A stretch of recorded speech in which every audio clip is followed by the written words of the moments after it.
All right, you recording? Yep. All right, let me just blah blah blah blah blah blah blah blah blah blah blah blah blah blah blah La la la la la la la. blah blah blah blah blah blah blah blah blah blah blah blah blah blah blah. La la la la la la la. That's how I All try to get ready right.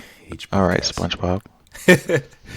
Or All would that be right. better to be like Jim Huh? Carrey or was it Jim? What is his name? Oh, are you talking about from Anchorman? Not Anchorman from Evan Almighty. He also plays Michael Scott in The Office. What's his name? Is it Steve Carell? Steve I think Carell, that's his yeah. real name. Yeah. And he's like Yeah.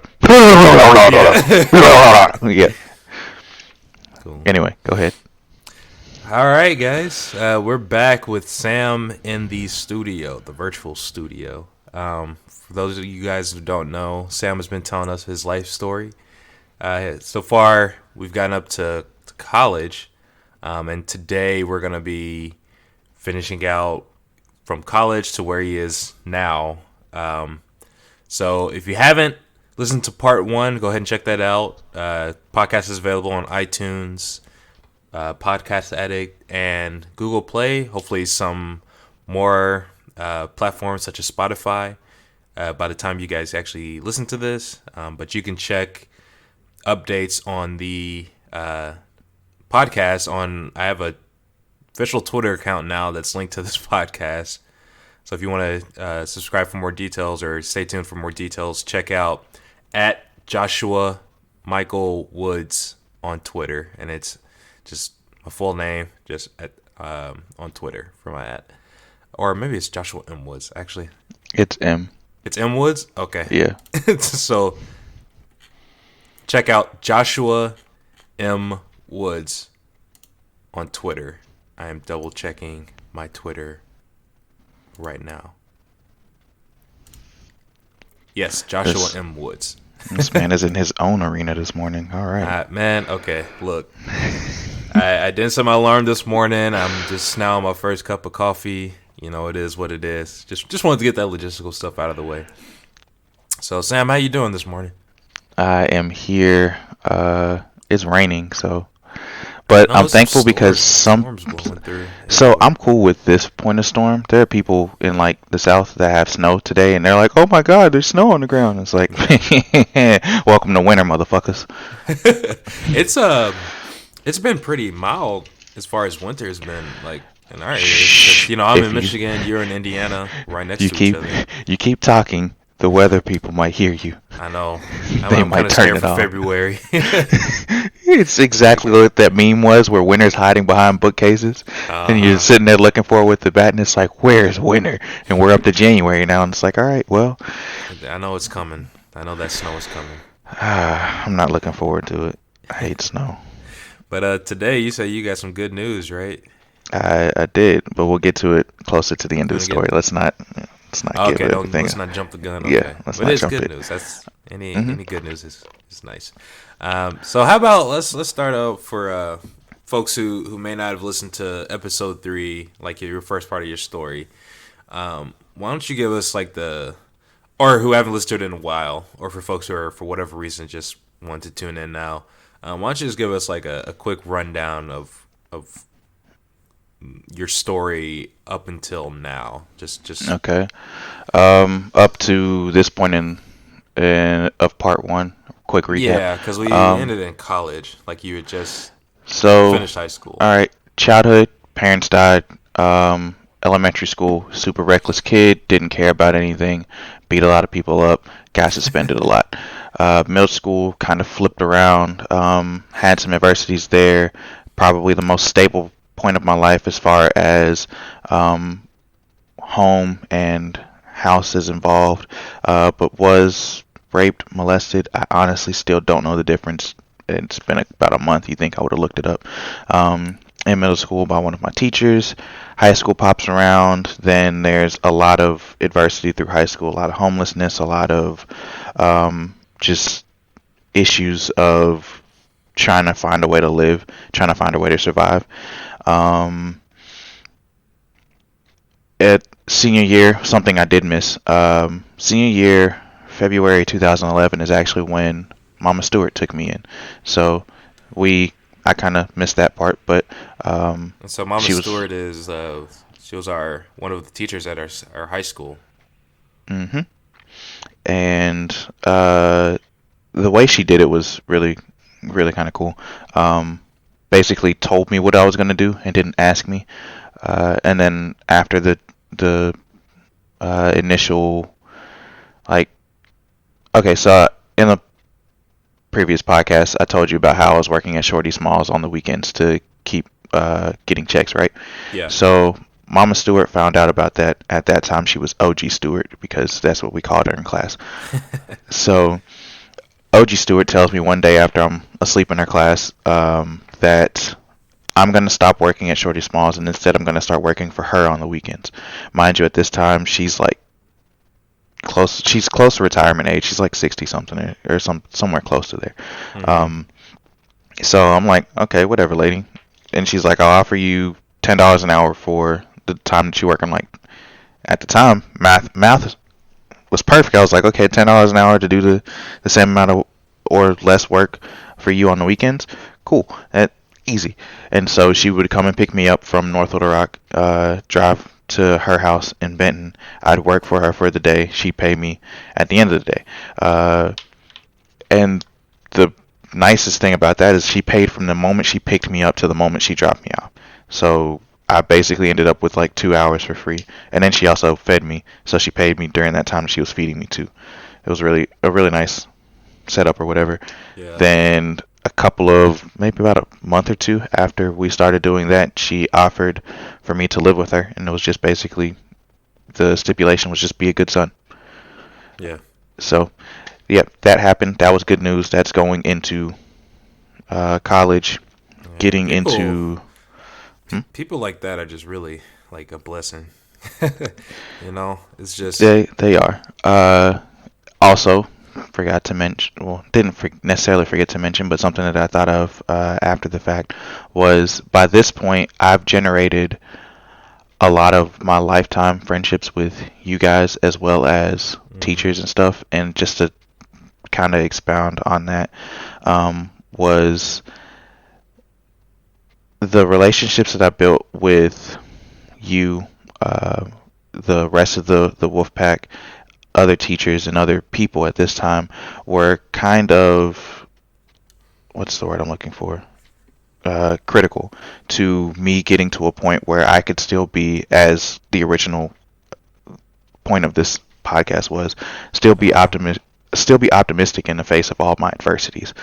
So a lot of my focus was less on what I was going through and more on how do I get over this hump to get to this paradise, this green pasture that everyone keeps telling me about on the other side. yeah. And so by this point, I've started to. This is the starting point to where I was like, okay, I would like this person to be in my life for a lifetime, or I'd like to start cultivating a relationship with this person so that I could have this network, so that I could get to this point or to the point that this person is in their life now. So that's where that generally started. There's the recap there. So. Yeah, you guys, if you're listening in and you're just like, wait, what in the world has Sam been through? Please just go check out part 1 because like he is literally like one of my brothers, and even I'm learning some things just because it's not every day that we get to sit down and talk about all these things. But Sam has gone through so much, and now he's going, like he said, both parents dead, being hopped around from one household to another, homelessness, all this stuff. And now he's working as a system administrator.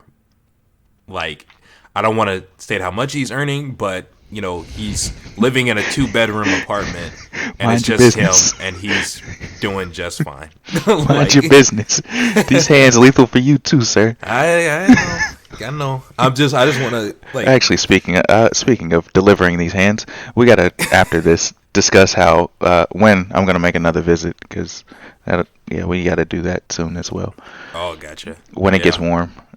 When it gets warm. It's not when it gets warm because if the weather happens in February like we expect it to, I'm not leaving this house. I feel you. Actually, we might be doing a in my lab. I'm about to be doing a test campaign. Hopefully, sometime in March. So I'll keep you up to date because you may Please be do. able to swing on through during Please one of do. those weekends. Maybe we're testing. Okay, so we So ended yeah. on college entrance, basically. Uh huh. Um, I turned down the offer to the offers that I was getting for the military. The only college offer I actually had on the table, I had two actually. I had one for Grandview University in Des Moines, Iowa.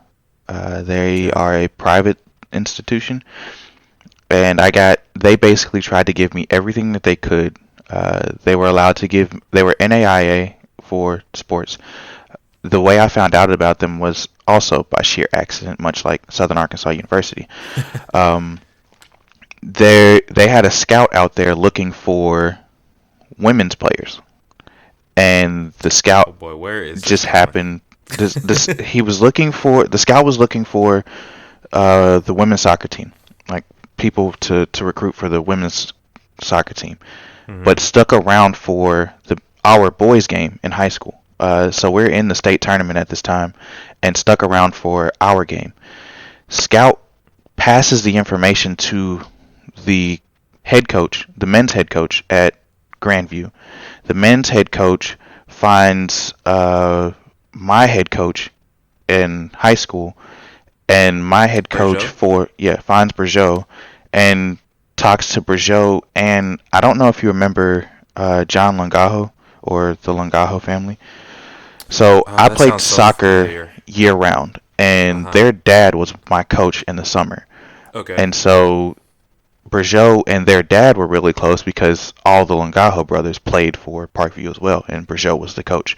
Okay. So those two got together and started talking to the head coach at Grandview, and really really put it into his head that, hey, this is the kid that you want. Here's And they knew a vast majority of my story because they were my coaches. Yeah. um, so they told that coach, and the coach sends John's dad to one of my next games, um, to basically quote unquote unbiasedly scout me, and he does just that. But during this game, my team, this is right before prom, and my team quit on me. Um, so I got pissed, to say the least, because I'm there to play to win. It Mm-hmm. was more than just a game for me. These guys were like, I think we were ranked second in our conference at the time. However, if we got the second seed, we would not have made prom because of the times that we would have had to play. The tournament was in El Dorado that year. We would not have made prom. There was a one game difference between second and fifth. So depending on how the last two games went, determined how we would be seeded. We I lose see. both games, we end up the fifth seed. Depending on travel time, we can make it back for prom. We win both games, we end up second seed. We're not making it back to prom because that game, the game in the second round, is going to be during when prom starts. And so our team captains at the time, uh, I can name drop them. I'm not. Doesn't matter to me. AJ Eshelman and Steven Trainer were like, okay, guys, maybe we can do this. Maybe we can do. I was like, no, no, I'm not. I'm not playing this game to lose. I refuse to play this game to lose. What position did you play? Were you goalie? I was a goalkeeper, yes. Okay. And Goalkeeper. so, Excuse me. yeah, goalie, goalkeeper, keeper doesn't. Keeper of the Uh, goals. yes, my job was keep the ball outside of the net. That was it, and that's Mm-hmm. all I was ever taught. I didn't have formal training. I was just athletic enough to be able to legitimately just stop the ball from going behind Yeah. me. Also, your wingspan is like 30 feet, so By that probably helps. by that point, so when I started playing goalkeeper, was ninth grade. I was 5'2", and didn't hadn't hadn't sprouted yet. Then every year after my crazy growth spurt that we talked about in the last one, that 8-inch growth spurt I had that summer, I grew an inch. So by senior year, I was 6 feet tall, and my wingspan was usually somewhere around my height. It's always been about 2 more inches in my height, so I it see. was somewhere around like 6 feet, 6 feet 2 inches. So you're not Being wrong. modest.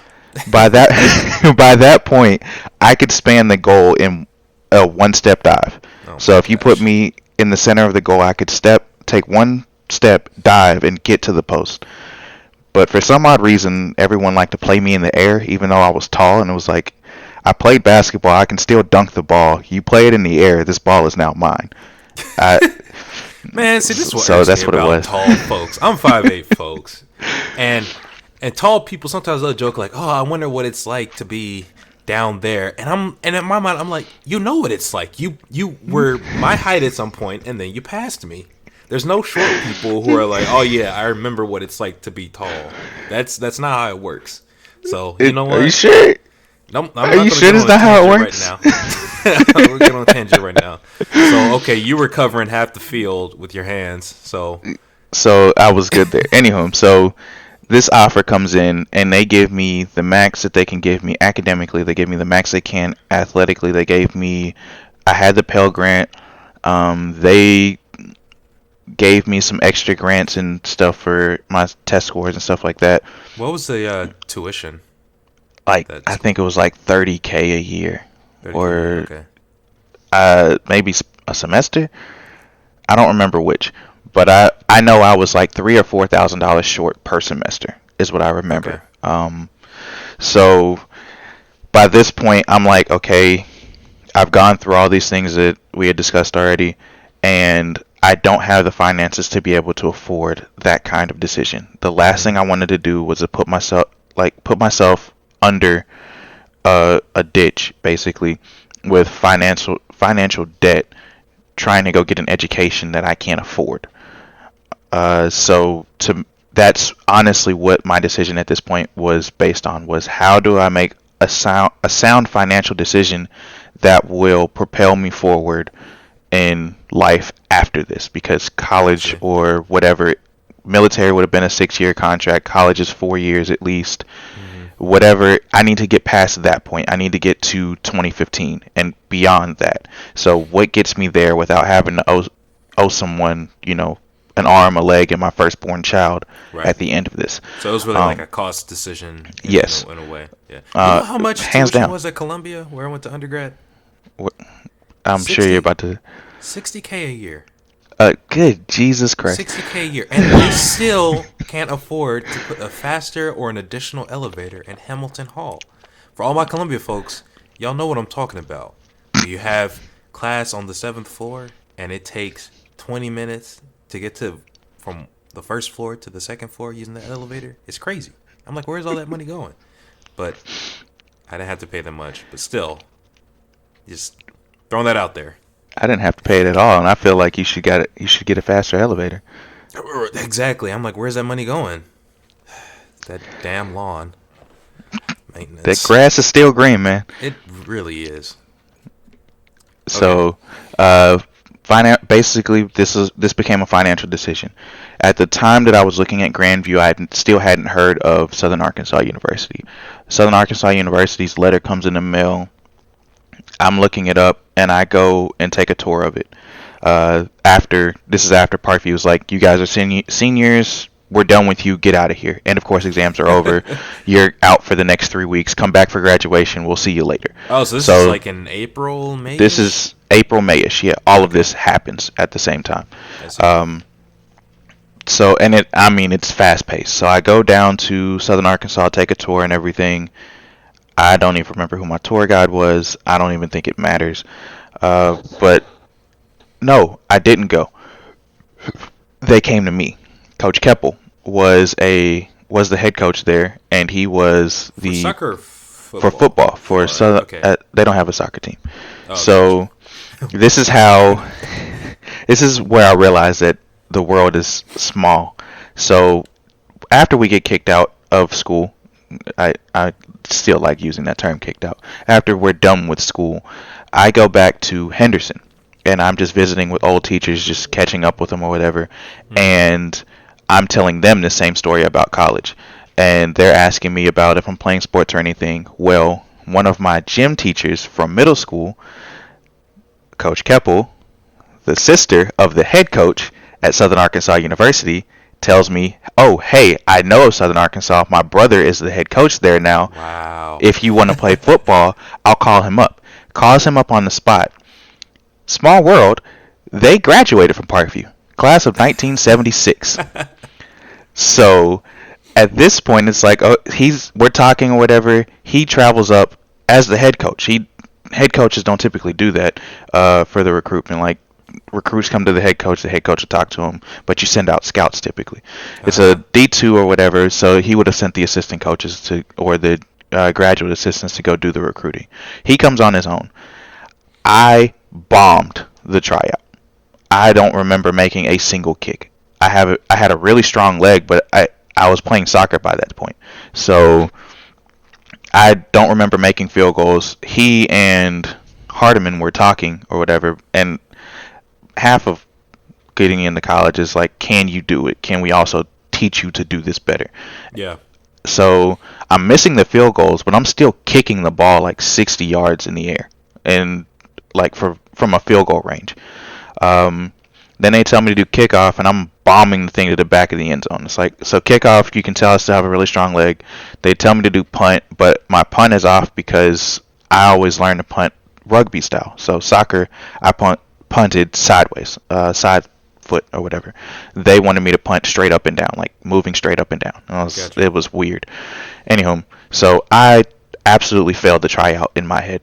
He talks to me and is like, "Yeah, well, you already have this. You already have your lottery scholarship. You have your academic scholarship. You have the Pell Grant. You're paid for school.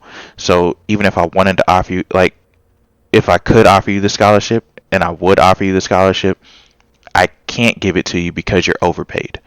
So if he paid me, I would have lost my refund checks because of NCAA rules. Okay. So so he's like, we'll take you as a preferred walk-on. You're on the team. We'll see you in August. We'll keep in touch. So at that point, Wow.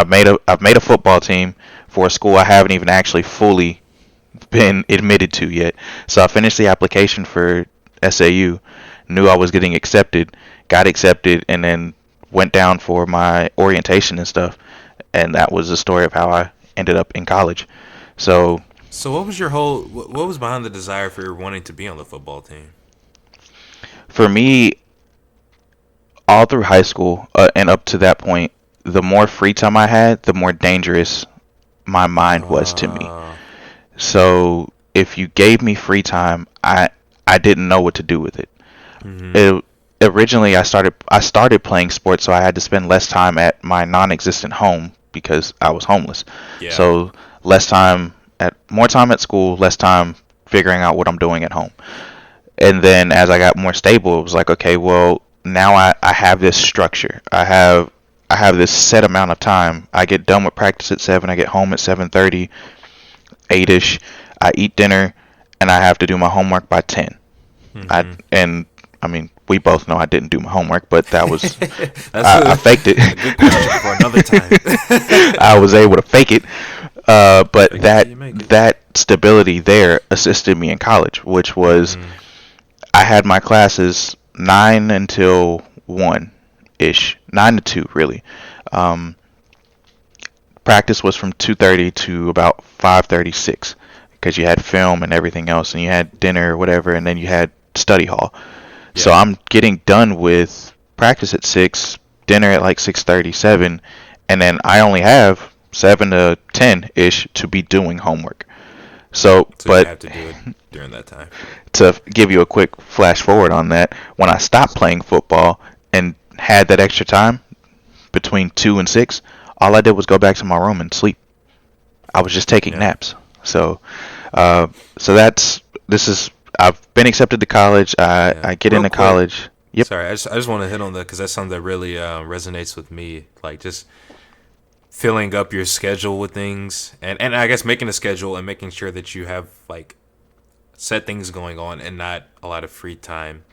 Because I know something that I had tried recent, like before, sort of in like the recent past, is to kind of free up my time to have like just straight up free time, and I hated it because my mind would drift, anxiety would go up, start feeling sad, just thinking about things, depression would go up, and like in these past couple months, something that I've started doing is just like filling up my time with all sorts of stuff. Like if I'm not, I I took on, like, in addition to my lab work, this is just like my work full time day job. I started tutoring, and I started this hobby, which takes up like half my Saturdays now. Started going to the gym, and if I'm not doing any of those things, I'm probably eating or sleeping, and I may have like an hour or so of free time, like on the weekdays especially, where I just lie down on my couch and watch like Family Guy, and that's like How's that really been? helped me, cause Has that been so? That's been super beneficial for you, or yeah, I thought it was gonna be the opposite where I was gonna feel overwhelmed, but like I've kind of gotten to this point where I've like segmented my life into like these different chunks throughout the day. So it's like I wake up, I go to the gym, eat breakfast, get ready for lab. Then I go to the lab, and I'm either there until like 5ish, 5 or 6ish, or and then I do tutoring afterwards, which allows me to make some extra money, or I'm there until like 7 or something, when I don't have tutoring, and then I come home, I eat, and then at that point it's like 8 or so, and I'm just lying on the couch, and then I do that until I fall asleep. Wake up, do the so when next. you go to lab, is that just you punching numbers, or is that you constructing stuff? Like how is that time spent? All of the above. As long as I'm in the lab, like my mind is kind of focused on the task. I may just sometimes, I'm sitting on my phone for like 15 minutes, just like not wanting to do the next thing. But I mean, I'll take like breaks and stuff. But it can be like I'm working on like MATLAB or Mathematica, trying to do this I model. I'm hate writing up MATLAB. documents, making PowerPoints, or I'm actually trying to get data for something like an experimental setup, or I'm setting up an experimental setup, or blah blah blah blah blah blah. Meetings, just it's. I'll have to do a podcast on like what it's kind of like, The doing life of a lab work, because I feel like it's something that you don't really understand until like you're in it, and then even then it's like it's kind of hard to describe what you do on a day to day basis because it changes so much. I can see that. Yeah. So at this point, free time Okay. is, Yeah. Back to you.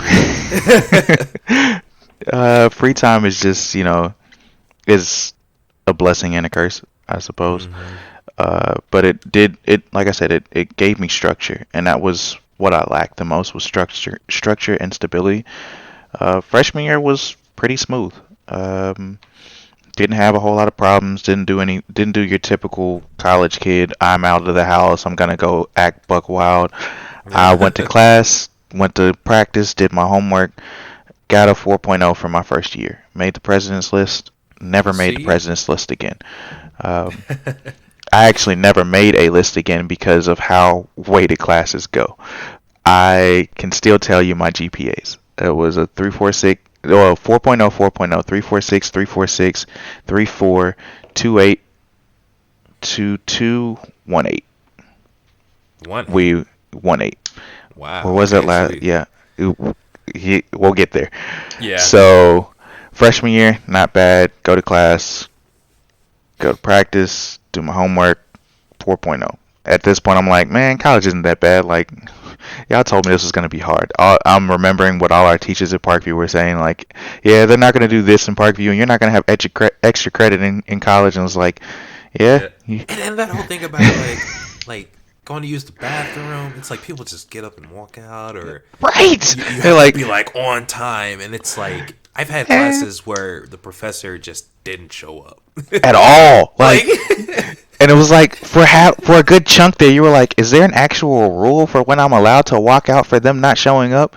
Like we yeah. thought the general rule went with, okay, depending on the level of education that you have, the instructor has, gives me that amount of time to leave. So if all you have is a bachelor's, I have 5 minutes after class. If you have a master's, I have 10 minutes after the start of class. If you're not there to leave, if you have a doctoral, then I had 15 minutes, and then after 15 minutes, I could leave. But I got to the point where it was just like, man, are you showing up?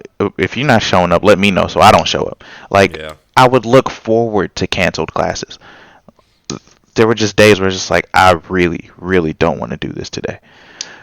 then that the whole you got to be dressed up and be ready for anything on any given day of for school, and it's like, man, I'm going out Man, here in sweatpants and sweatpants. slides, sweatpants, t-shirts, and slides. You're lucky to get me out of bed today, let alone in the class. Yeah. So freshman year, not bad. Do well, go home for the summer. Uh, Started working at Wild River Country. That was pretty much my summer job. I was grounds for Wild River Country. Are you still Good living thing with of Miss that. Stewart? Yeah. Okay. Still do to this day actually. Kinda, sorta. Sure. Like I can go Yeah. home. That's still home for me. When you say home, Um, like typically you're going back to visit Miss Stewart, or I guess Trishawn and Stefan. give me. Let's get 2 years forward. We can discuss. There are some more things that happen here. Okay. Um, so started working at Wild River Country for that summer. The biggest thing that happened that summer was I was working grounds, and there was one day where I kid you not, there was not a bodily fluid that I did not have to clean up that day. Oh It was goodness. terrible and disgusting, and I will save your listeners some of the grotesque things that I had to experience that How day. many? How much were you making? Were you making just minimum Minimum wage? minimum wage, yeah, Oh, buddy. 7.25 for yeah. And Jeez. I was just walking the park. So this is also where my college career in football took a turn. And I still feel this pain to this day. Took The one. day after Took a I turn for left, the worse. for me Okay. personally, I knew I wasn't gonna get any better after this point. Uh, Came home the day after we got released from college or whatever for move out day or whatever, and go to play basketball. And there's a kid, I call him a kid because he probably was only like 15, 16, and I'm 18, 19 years old at the time. Uh huh. I'm guessing thinks I'm small and he can muscle up on me or whatever playing basketball, so he grabs the ball and tries to snatch it from me. Well, I pick little dude up with the ball still in our hands, like it was gonna be a jump ball, and I fling the dude to from going right to left. Well, he doesn't let go of the ball and he gets stuck with me, and so neither one of us lets go, and his body weight plus the momentum that I chucked him with gets stuck on my foot. So my foot doesn't move and it becomes a fulcrum point, and my right knee hits the floor before my right foot can get off the floor. And so I ended Oh up man. stretching my Achilles tendon really, really bad. I think honestly I probably ruptured it, and I never got it checked out ever. Like it still pains me to this day. Like it actually Why haven't you hurts gone right to the now. doctor? That costs money. I don't have insurance. Oh. Remember? No parents. No, I'm an Oh independent student. gosh. I don't have insurance. No, I'm talking about right now.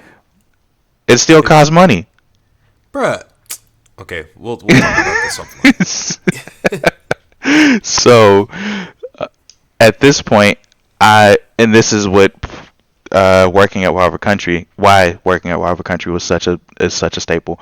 I worked grounds, so I had to walk the park. From one side of the park to the other was a half mile, literally. So I'm walking a half mile to and fro all day for 8 hours. So Oh I'm gosh. probably walking somewhere close to 8 to 10 miles a day, just perusing the park and making sure the park is clean. Uh, like I said, the biggest event that happened was they had a really busy day that day. I cleaned up every bodily fluid there, and because of that, supervisor got wind. I get employee of the week, which puts me in the drawing at the employee party to win this big prize. The big prize that year was an iPad. I think it was a Generation 2 that year, maybe a Gen 3. I don't remember. I don't even have that iPad anymore. Uh, So you won it. I did, yes, I did win Sam, it. that's something interesting about you because you're simultaneously like the most lucky and the most unlucky person I that don't I know, man. know. I Because it's like you're unlucky with all these like living conditions and whatnot, but like, Things always seem just to work in my favor. yeah, it's so Yes. I. It's a mystery. There was a conversation I had with a friend at one point where, um, as a religious person, as a believer, Uh there's a huh. saying that favor isn't fair. Um, that the people that are looking out for you in the belief of, people going to heaven and hell and stuff like that, that the people in heaven looking out for you are favor you. And so it always seems like the things that I've gone through and the things that I'm doing, whenever I pray for these types of things to happen in my life, they always seem to happen exactly as I say that they will. Mm-hmm. And they caught notice of that, and they were like, I'm not sure what favor that you have, but the saying that favor isn't fair is true with you, because I can see it every day in you that you get all these things. Everything seems to work in your favor and the end of everything, but it doesn't always work that way for everyone else. Sure. I don't. Again, this and that stuck with me for a very long time, because here I am now, and we'll get into the now later. But yeah, get into the now later. Would you say that your faith has been instrumental in like yes and no. Focused on Yes and no. My faith was tested 2014, junior year of college. Nothing significant really happens in sophomore year of college. I got a B in calculus, and that made me stop caring as much for classes as I once did in freshman year. I started drinking for the first time sophomore year of college. So the girlfriend at the time was an RA. When you say drinking, real quick, Mm-hmm. do you mean like, oh, you just had like a couple beers, or were you like party style, or was it like I still didn't like parties intense? because I still don't like people. Large crowds really. I can deal with 10 to 20 people ish. Anything more than that, my anxiety starts to really mess with me, and I'm always on edge. Sure. Almost always ready to fight, just in case. Just because of how you've been raised and your experiences? Yeah, stay ready so you don't have to get ready. Oh, okay. You heard it from them, Just folks. stay ready so you ain't gotta get ready. So, like back in May, I hosted a game night here at my house in Indiana, and there were more people. So originally there were only like 8 people that said they were gonna show up. Well, 30 people show up and they're all in my house, Oof. and it's like, I'm not expecting this. I don't have enough chairs for all of you guys. Like, what just happened? And Ron was actually in here, and Ron went back to his house at Like one good point. friends, who's Yeah. also your neighbor. Yes, it's been nice. So he goes back to his house at one point, and they're like, Sam, you're not going to be too loud for your neighbors. I was like, hey, Ron, am I too loud for you? He's like, no, I think you're good. I was like, all right. They're like, he's your neighbor? I was like, yeah. It's like, okay, well, that's the only person I share a wall with. If anyone else cares or screams about it, well, we can talk about it later with fisticuffs. Not really. So at one point, I leave my own house to walk into Ron's house to catch a breath because my anxiety had started hitting me pretty hard. No. And so I'm like, I'm not able to breathe in my own house, in my own space, because it's full of other people. Of course, no one noticed, no one knew. I was still walking in and out trying to get people into my house because there's that double door barrier or whatever, because you got a key in it and stuff. So that's I did not do well with parties. At this time, the girlfriend that I had just pledged a sorority, so she's starting to do parties, and she wants me to go out and experience it or whatever. So I do a couple of them, but I don't like how it goes because college parties, you always have the Greeks that are strolling and stuff like that, and then you have the non-Greeks that are just posted up in a circle around the Greeks, and it's like, well, I was one of the people that was posted up, and my girlfriend is also there, so it's not like I can go dance with other girls or whatever. Dancing is a loose term here. Yeah, we're not going to get into salsa tonight. Yeah, we got to get into salsa night because you still remember that differently than I do, but that comes later. Boy. So I do a few parties with her or whatever and don't like it, so I don't really care to go to the parties, so we just hit the bootlegger in town or whatever to get our alcoholic needs. And now, were you 21 by this point? You no, turned 20. Okay. I didn't turn 21 until the end of that semester. Okay, gotcha. 21 was 2013, right? Yeah, I was born Is that 92. junior year? Yeah. It's yeah. So I wasn't of age to drink until about then. So we're hitting a bootlegger. Girlfriend at the time is an RA. We're drinking in her room, breaking all the rules, and I can mostly remember one night, and everyone has that I'm never gonna drink again, or a couple of those I'm never drinking again stories.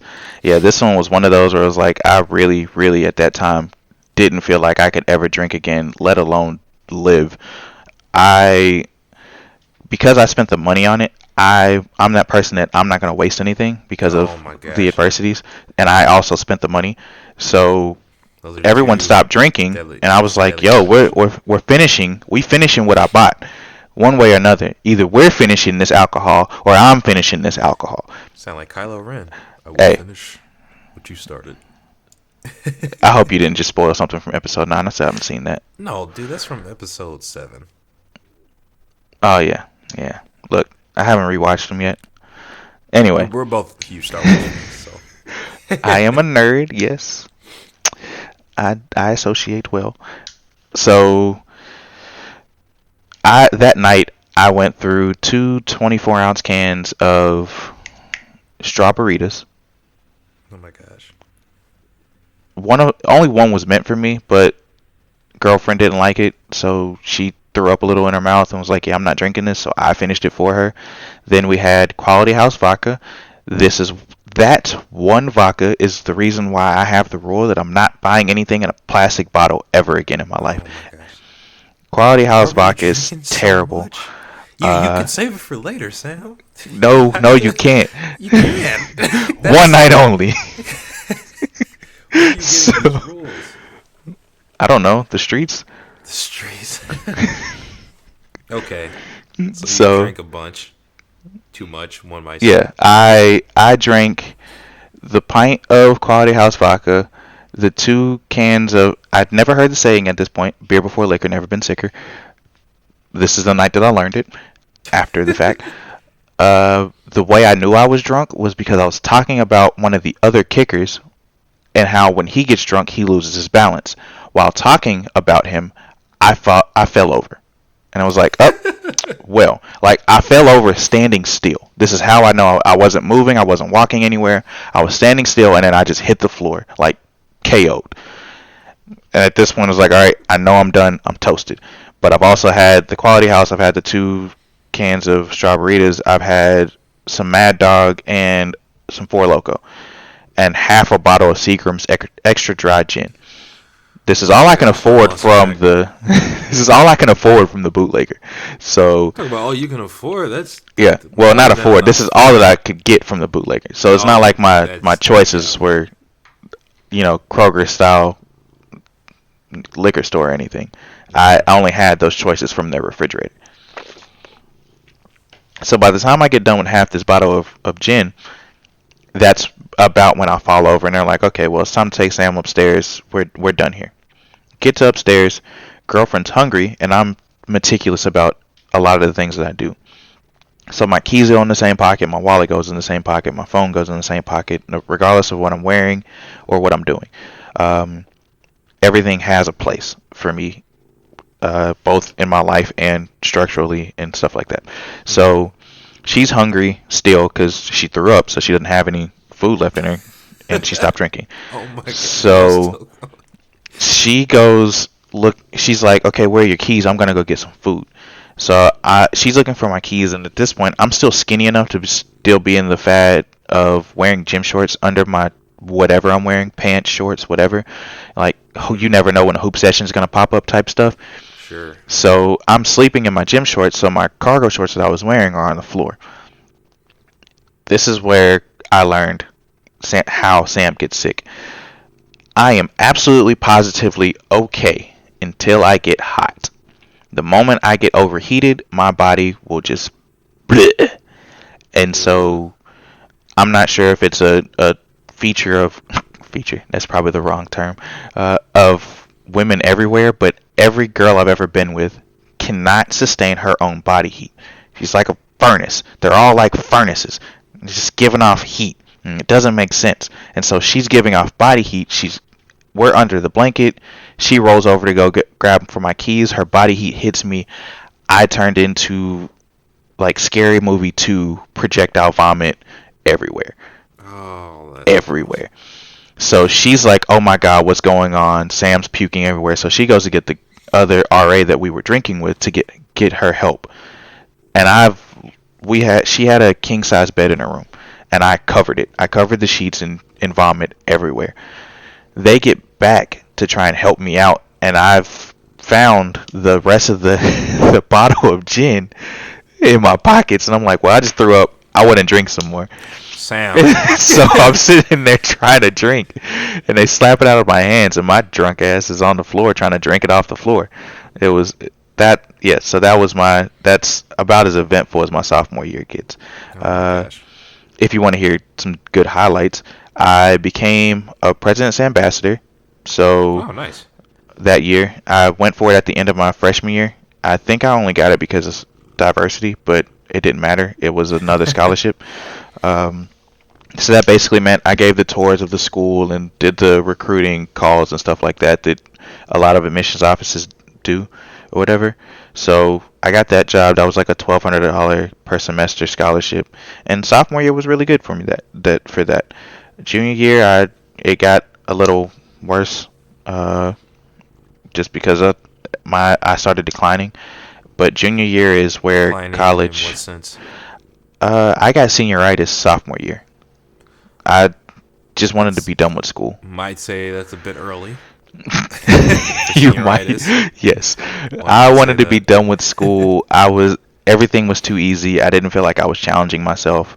Um, So you really can't function unless you're actually challenging yourself. yes, That really affects your productivity. yes. So you're It- not one to do like mundane tasks. no. Well, I don't. I knock things out of the way and then I just coast. Sit there. Yeah. So I do it at. Person. I've done it at work. Like I'll script a job or whatever to automate some part of my job or something, and then I let the script run, and then I'm just sitting there watching it for as long as it needs to go. Yeah. Um, Where did and that come from? Is it just what? kind of how you've always been, or Um, what do you think? What do you think is the cause of that? for me, it was always, like I said, stay ready so you don't have to get ready, and that goes with, in the context of fighting, but it always as well as survival. I needed Yeah. to have the time and the freedom to be able to get up to do what I needed to do when I needed to do it. So if there was an obstacle in my way, you get done with that obstacle that's blocking you, that's impeding your progress, and you get to the next obstacle. And sometimes Right. my next obstacle just wasn't available yet. So, Mm-hmm. um, but So as long as you as had far like as a goal, like an obstacle, I guess that you were focusing on overcoming, you were straight. But Mhm. when it was quote unquote easy, that's kind of when things start to Yes. mess up for you. And so that is the one reason why I finished high school, was because Uh-huh. quitting high school would have been too easy. So it Oh. would have been easy for me to go out and sling dope and sell rocks and stuff like that. I could have easily gone and into gang banging and doing stuff like that. I'm But that glad was you too didn't. easy. That would have been too easy for me. It's like, Glad you okay, funneled well, that into Grand Theft Auto instead. those summer nights. So for me, I always needed a challenge, but nothing challenged me to that point. Nothing academically challenged me. The way my mind works, it is almost always running, and I can, as long as I'm able to associate something with something else, I'll always have that memory of it. Yeah. You experienced it in physics when we were in physics in high school. I didn't care in physics. I was asleep most of the time, but I was still Sure. scoring just as high as you were because I was able to associate what he was saying with a question that someone asked or something. Like I can remember what was written on the board and remember what was said at that time, as long as I can associate it with something. And so my memory is really good. Mhm. But my thought process, my logical thought process from step by step was also enough to get me by. So I never had a challenge up to this point. Nothing came difficult for me academically, scholastically. So I coasted. Um,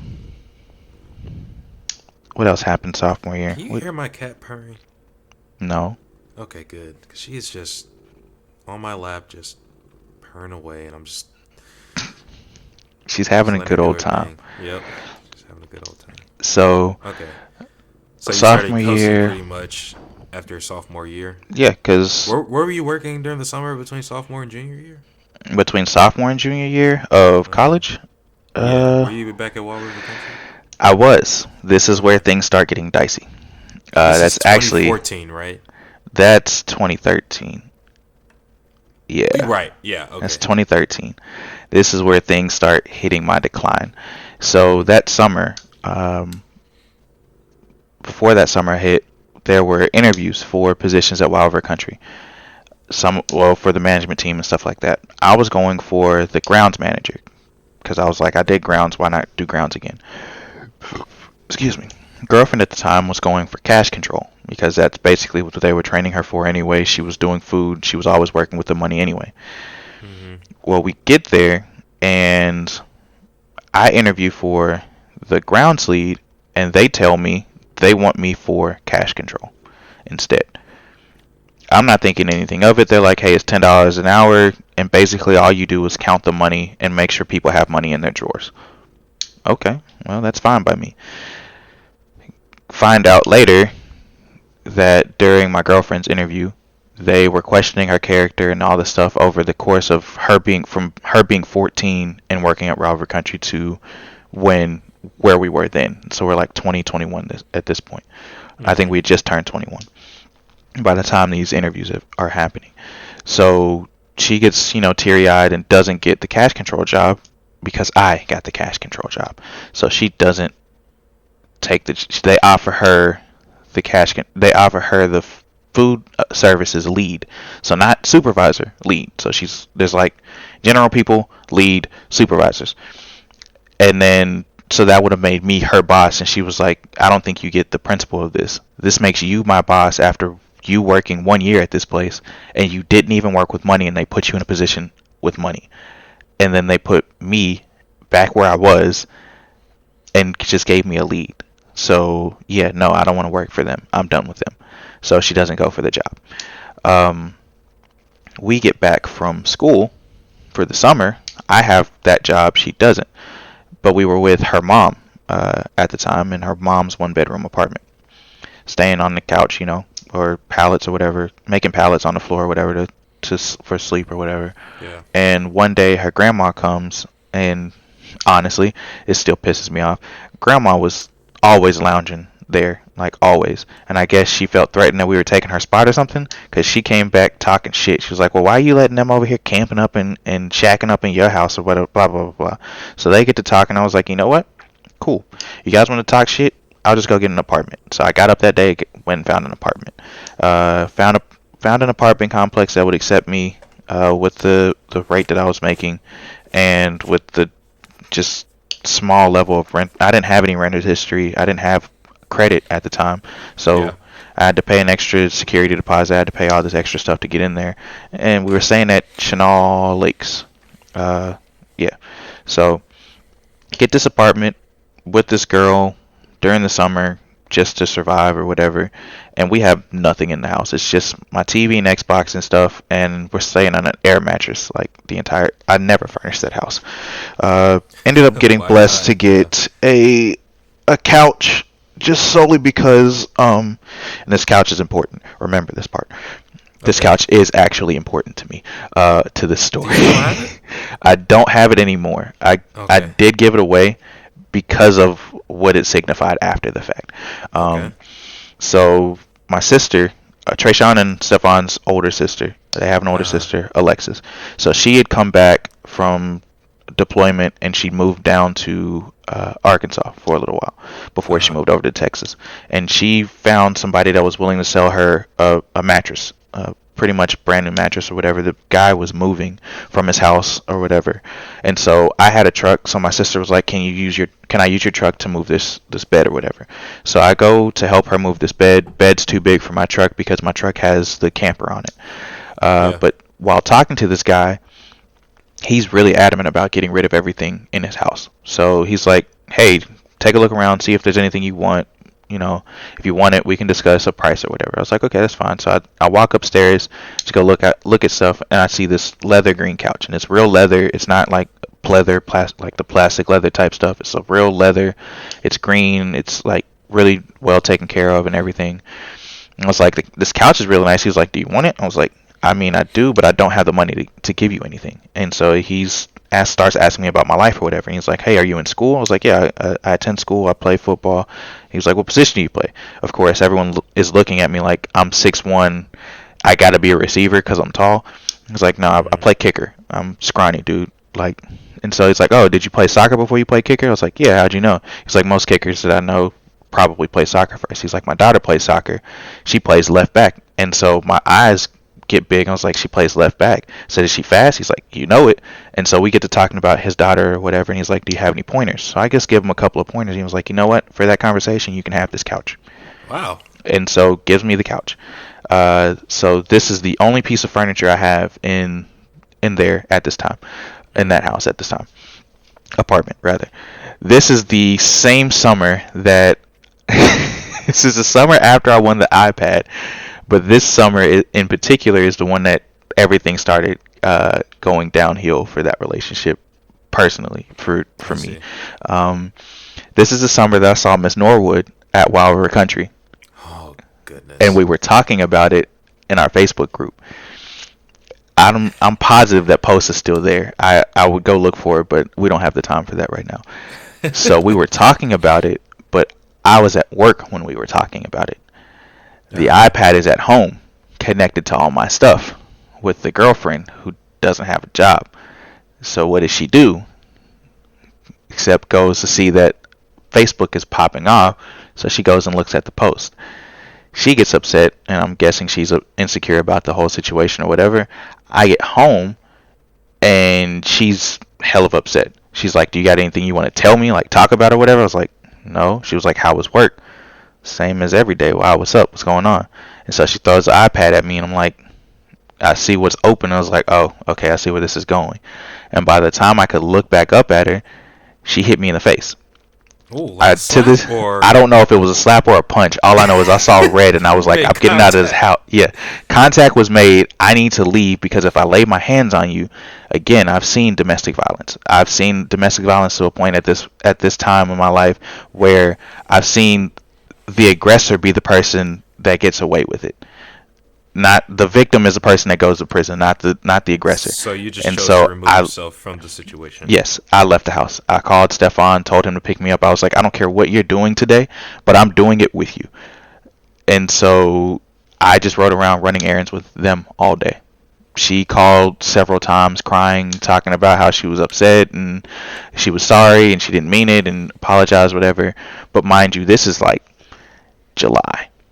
So I still have like a month and a half before school comes back around, and you're still in this apartment that's only in my name. You're not contributing, and I still have to look at you and help feed you and make sure you're okay. So eventually we get past that. That summer was such a struggle for me trying to feed the two of us and take care of the two of us, and it was like that kind of instilled in me never to do that again. And two, like there was a point during the summer, like don't shack up, man. Not necessarily shacking up, but like don't put yourself in a situation where you're the sole provider. Yeah. When both parties are capable. So there was a point that summer where we had to go back down to school and make our schedules because one or both of us had issues with our schedules or something like that. And so we get down there and we get back. I don't have the money for gas. We got back on Faith and Fumes. I kid you not. My gas light hit at, what is that, Star City? Or it was exit 1 Glen Rose. Exit 106, Glen Rose. I stayed in Chenal. So I had at 106, I still haven't hit Benton. So Benton to Little Rock is still 25 miles. I'm still 11 miles out of Benton, still not in Little Rock, and once you get to Little Rock, you still have to take 430 to get to Chenal, and that's another 12 miles. So I'm 40 miles out, my gas light is on, and somehow, some way I make it to get back to the apartment, and I had to ask Stefan to borrow money for gas, and that's when I knew it was just like, I'm never putting myself in this position again. Yeah. We get back to school. This is the start of junior year, and this is where stuff started taking a turn for the worse. Girlfriend pledged, as I said, or whatever, and she's getting closer to the end of her year or because she took high school seriously, she came out and She has some had credits and credits. She stuff. had credits, so Yeah. she had a semester worth of credits basically. Um, so she was gonna graduate a semester early. So she starts getting free time on her hands or whatever. Uh, it's not a big deal the fall semester, but spring 2014, boy, um, things started taking a turn for the worst. Somewhere in January, we get back to school. There's a back to school party. Of course, like I said, I don't go to parties, so I don't go. And she's like, okay, well, I'm gonna go to the party. I'm gonna do this, do that. And so she's coming back, and she's more open and honest or whatever about what's going on. So at this And point, y'all had been together for quite a bit, right?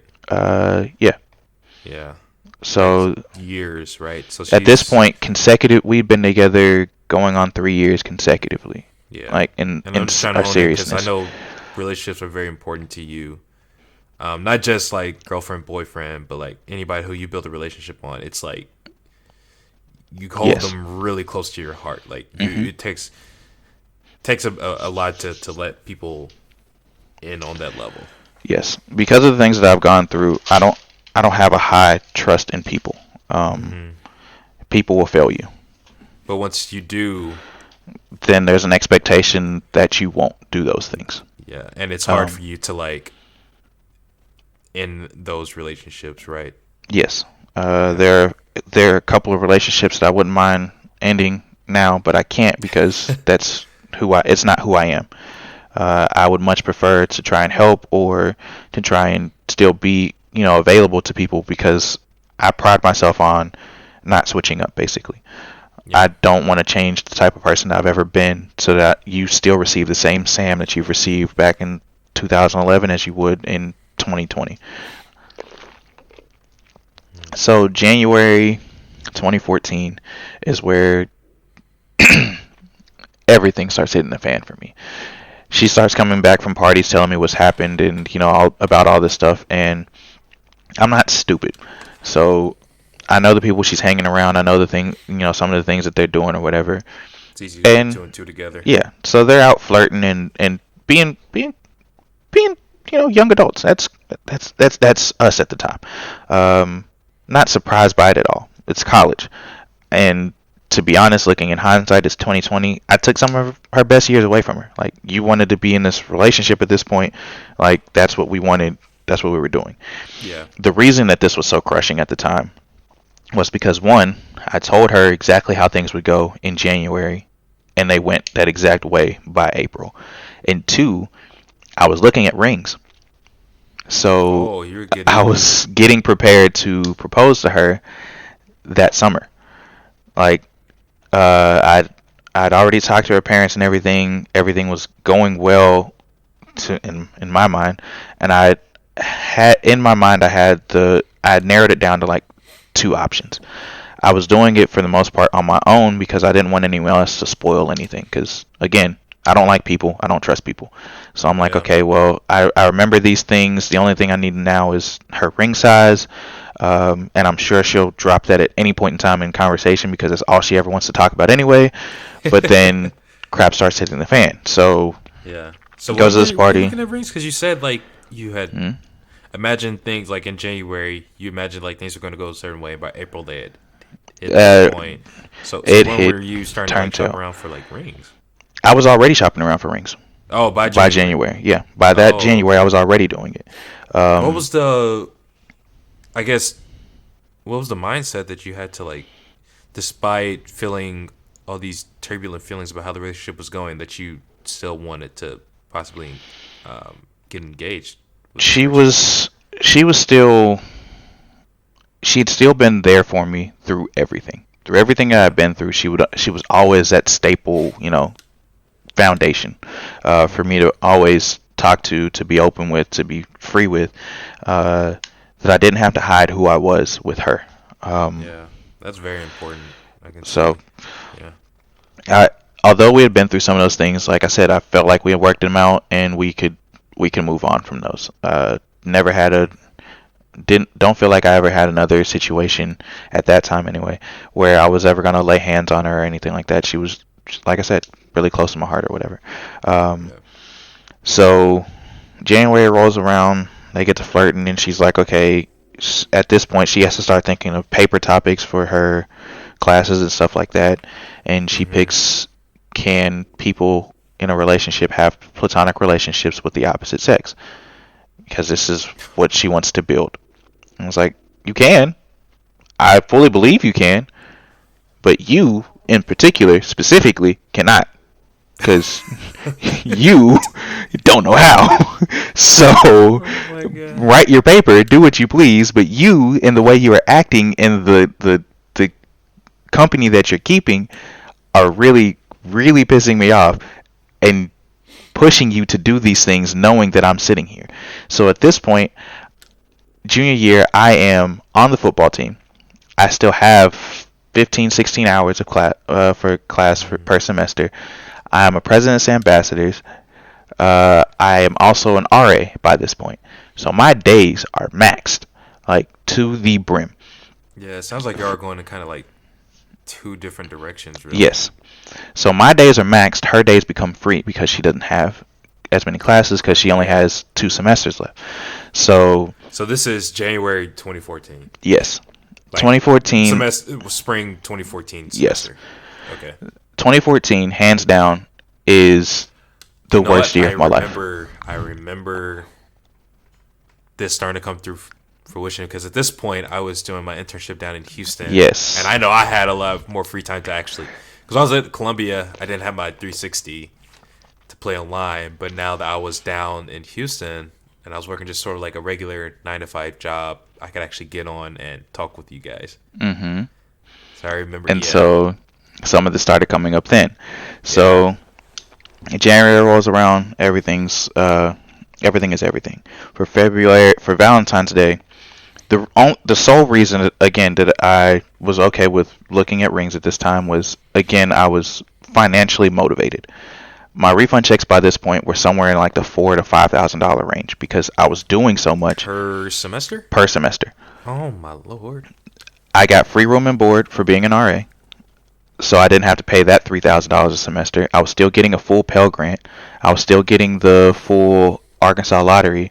I was getting the PA stipend, and I didn't have work study yet. What else did I have? I had the academic scholarship paying for my academic. So basically, room and board were free.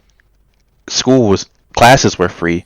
So the extra $1,200 that I got from PA, the Pell Grant that I was getting, and the lottery, all of this went back to my pocket. Mm-hmm. So because I didn't have an athletic scholarship, I was allowed to keep it in my pocket. I had terrible financial decision-making skills.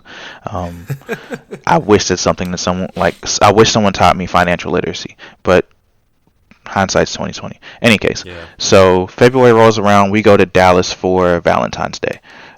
Despite all the disputes that we're having about her and her party going and what she's doing and this guy that she's talking to or whatever and having conversation with. At that time, I fully believe it was just conversation, but of course, when you're getting the things, it's the 80-20 rule. When you're getting the things that you're not getting from the other person, it starts to look more enticing. So I wasn't able to talk all day. He was. Yeah. Goes anyway. So I know who you're referring to as well, but Mhm. we're not going to name drop. uh, Right? you know the girl. You don't know the guy. Oh, okay. So, okay. Yeah, I was thinking This somebody one else. hasn't happened yet. That one hasn't happened yet. Okay, so you know the guy I'm referring to. Yes, It's not the same guy and that I'd you're referring still love to murder his ass. to. to this Still, day. I'm not trying to be an accessory. You won't have to be. I'll tell him I did it. I'll be there at the scene of the NSA, I know crime. y'all listening. I don't know So, what he's referring to.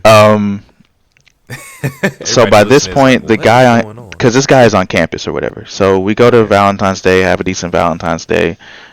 I presume bought her some Uggs. I will never buy Uggs again in my life because of Aren't they all of super that. expensive? Dumb, stupid, expensive. Son, they were like $300. Oh my gosh, that's like what the. This is a Valentine's Day Folks- gift, homie. Like, Oh my gosh. Folks- so no comment. bought her Uggs for Valentine's Day. Buy her like all these kinds of gifts or whatever. I think that was my love language at the time. It would make sense. Any case, so Valentine's Day shit gets a little more hectic and fuzzy. Where my turning point was spring break. Long story short, I paid for an entire spring break trip to Vegas. Found out in Vegas that the conversation that they were having was more than just normal conversation. And this is when Instagram DM started coming out, so like you can message people directly or whatever, and that's the mode of communication that they were using. So she was on it all day talking, and I mean, like, just conversation got to the point where it was like, okay, this is nasty, or we gonna get freaky, like blah blah blah. It's like, dog, you are in Vegas with me, your boyfriend, for me to meet my family for the first time in 12 years. And I paid for it all. And this is how I had $38 left in my account. And we're in March. I am hot about it. Pissed. We get back to school. This is where you remember that couch I mentioned? Yeah. Yeah. So this is where shit hits the fan. Please. This was my turning point. So because of the person I am or whatever, I'm nice and thoughtful or whatever. As a president's ambassador, we had to work baseball games. Well, one particular baseball game I had to work was on this weekend or whatever, and I was the grill master at that time. So I'm grilling up the food or whatever, and I grilled some extra burgers and hot dogs so that she could have something to eat for the day. So I go over, to surprise her with some food. Well, I go over to surprise her, and because everyone knows who I am, no one enforces the rules on me. I'm a nice, friendly person. Like, no one enforces anything. In fact, they kind of bend the rules for me. It's kind of the way of my life at this point, I guess. So I walk into the all-girls dorm, and she's an RA there. They know I'm not supposed to be there. They know I need an escort. I hand them my ID. They open the doors for me and let me walk directly to her room. Excuse me. Sorry. I should have muted that. Talking a lot. Got a lot of air in there. 1 second. Let me get some water. Okay, so I walk to her room, knock on the door. She opens the door, and this motherfucker's sitting in there on my couch. And so she walks back, thinking, okay, that I'm not gonna act any differently, and sits right up next to this motherfucker on my couch. The reason that this couch was so important was because of the blessing that it was for me, for both how I received it and what it was for the struggles that we were going through at the time. So it signified, like your only piece of furniture. It signified a safe haven for me. Yeah. And you allowed someone else to interrupt that safe haven on this couch, and not only on this couch, in this relationship. I didn't even close the door. I turned around, took the food, and walked back to my room. The worst part about this is he was one of my residents. So I also had to deal with this man on a daily to weekly basis. Individual of the fact that I had to deal with this man in my relationship and how he got into my relationship. So by this point, I'm like, you know what? I'm done. Like, this shit's over with. And in April, this is when TikTok is out. It just started popping up. The first time. No, not TikTok. Yik Yak. Yik Yak was the one. And rumor starts going around about our relationship or whatever. Rumor goes around so far that it becomes that I'm the one cheating, and that I'm also willingly giving off AIDS. So now this becomes a problem for me, because when people found out that we broke up, they discussed when the resident directors found out that we broke up, they discussed it in their resident hall meetings, which shouldn't have anything to do with your residence hall. I shouldn't have been a topic. I shouldn't have been in your mouth. Pause. So, so when word gets back around to me, word also got back to UPD. So UPD finds me and tells me that I have to get tested to prove that I don't have HIV and or AIDS. Because that is a class 1 felony act to willingly spread a disease of such. Yeah. So I have to get tested. By the time I get tested and come back, I am livid because I know where the rumor started. I know the only people that knew were the people that I told, and that was the people in housing. So rumor started in housing and then crept its ass all the way to general population.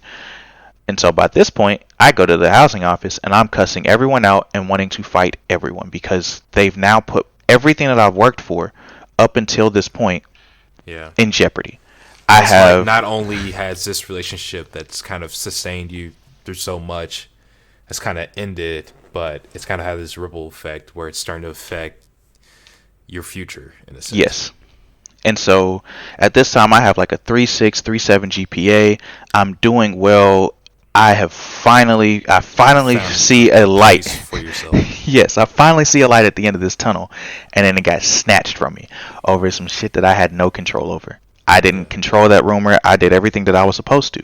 I tried to even work through all of that while in the middle of it.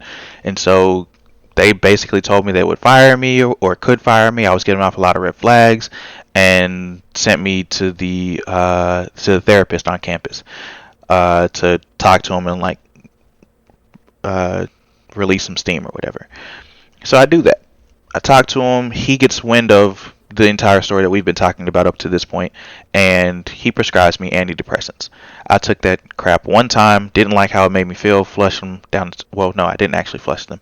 I sold them and lied and told other people what they like that they were something else. $20 a pill. I made good money. Um, Kids are stupid. College kids especially. Anywho, so It's kind of real quick. It's just kind of crazy because it's like you you were coming out of like you said you're starting to see a light at the end of the tunnel, and it's like this is like almost a repeat of some of the things that you had experienced growing up when you're experiencing some of the worst times of your life where everything's out of your control but were affecting you in such a negative way that it was deterring your future. So it was almost like you had started to find a way out and then you were just snatched right back down into it. yep. So I'm gonna kind of start speeding through some of these stories because I see the time we're at here. Um, so Might have to do a part 3, goodness. I mean, I told you it was 4 year increments. That's Yeah. how it was. That's how I view things. Um, After college, I didn't. After college is quick. Anyway, so talked to the therapist guy twice. After talking to him the second time, this is another reason why I say 2014 was the worst year of my life. I attempted suicide for the first time Oh that wow. year, April 2014. April. How Um, do you want hmm? to talk Oh, about I'd that fully or planned to drive my truck into a semi. oh wow. I just happened. Who was it? Someone texted me right as I was thinking about doing it. You know that whole call to the void type thing? It was winning at that time. And Yeah. someone texted me and I was texting and driving. And so me texting and driving Cuz took you me you out of probably just that. didn't care at all. I didn't. You probably just didn't care at all. Nope.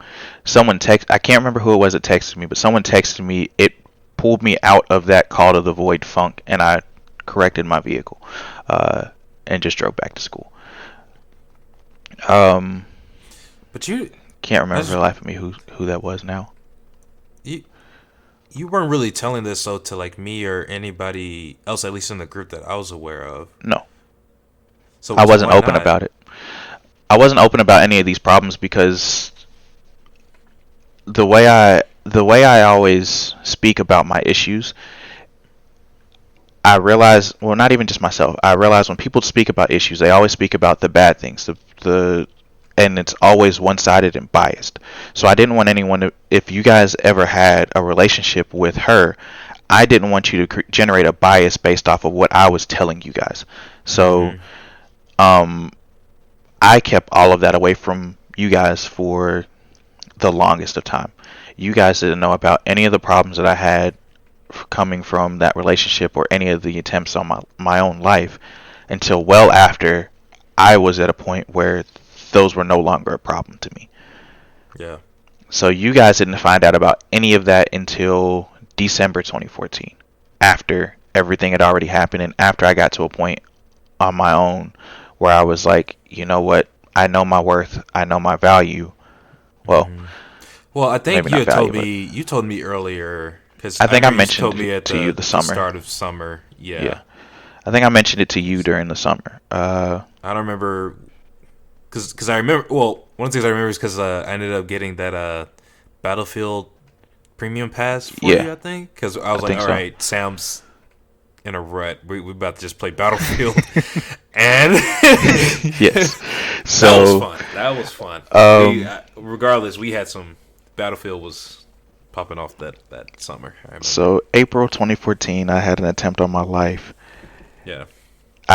We had broken up, but the problem with breaking up at this point was we had shit in our names that we were sharing at that point. Yeah. So I had internet on campus, internet and cable on campus. The cable was in her room, the internet was in mine. Um, she didn't say anything, and the cable got cut off and then went delinquent. So, but I had told them to suspend the internet.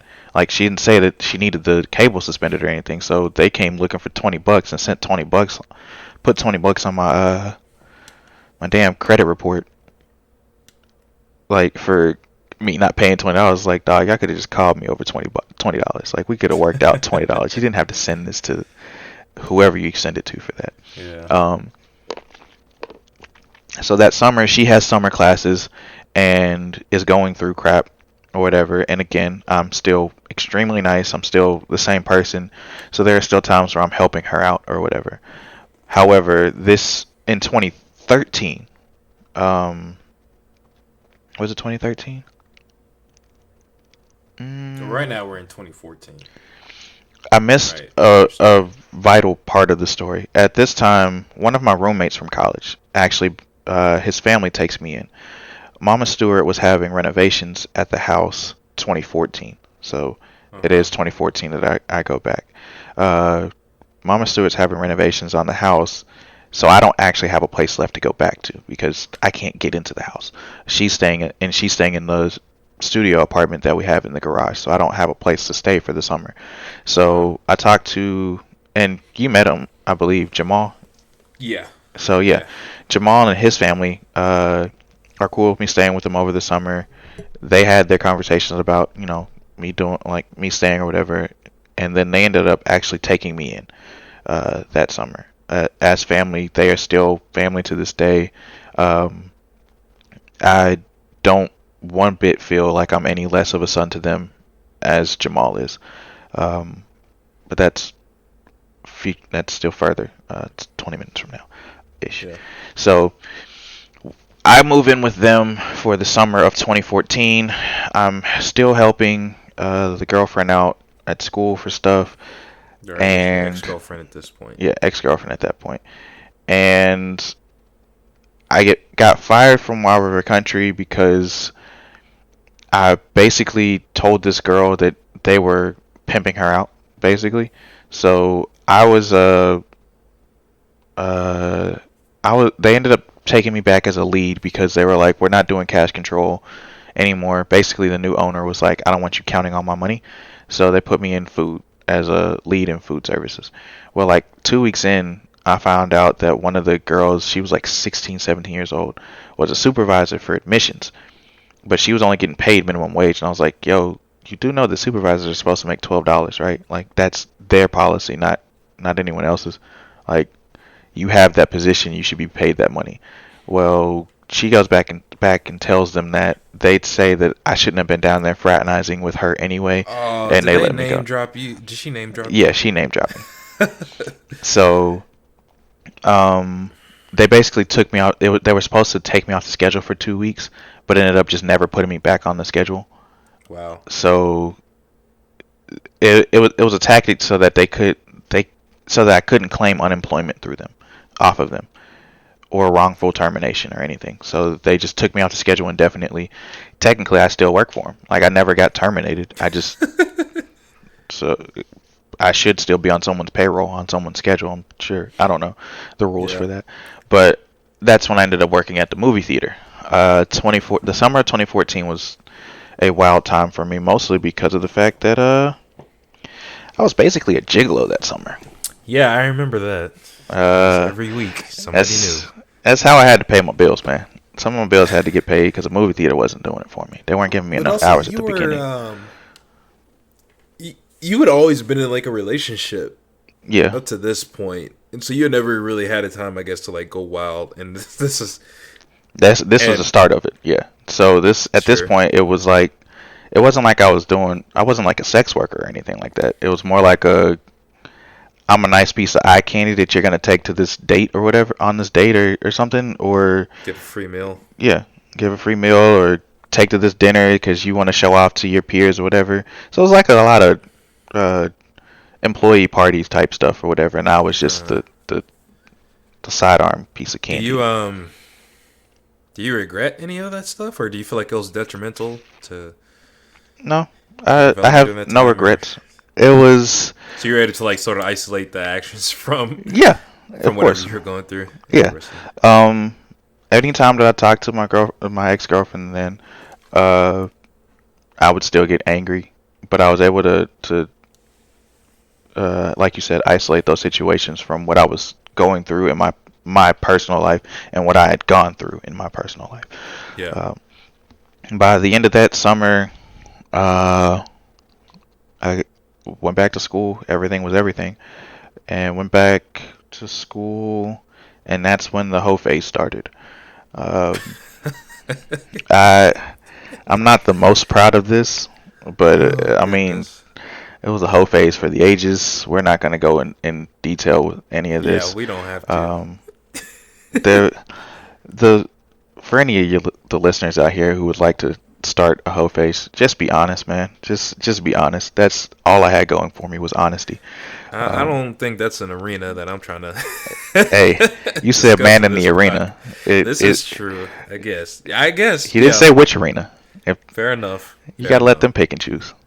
So, I was honestly just honest and blunt and upfront, and I assume I can't assume.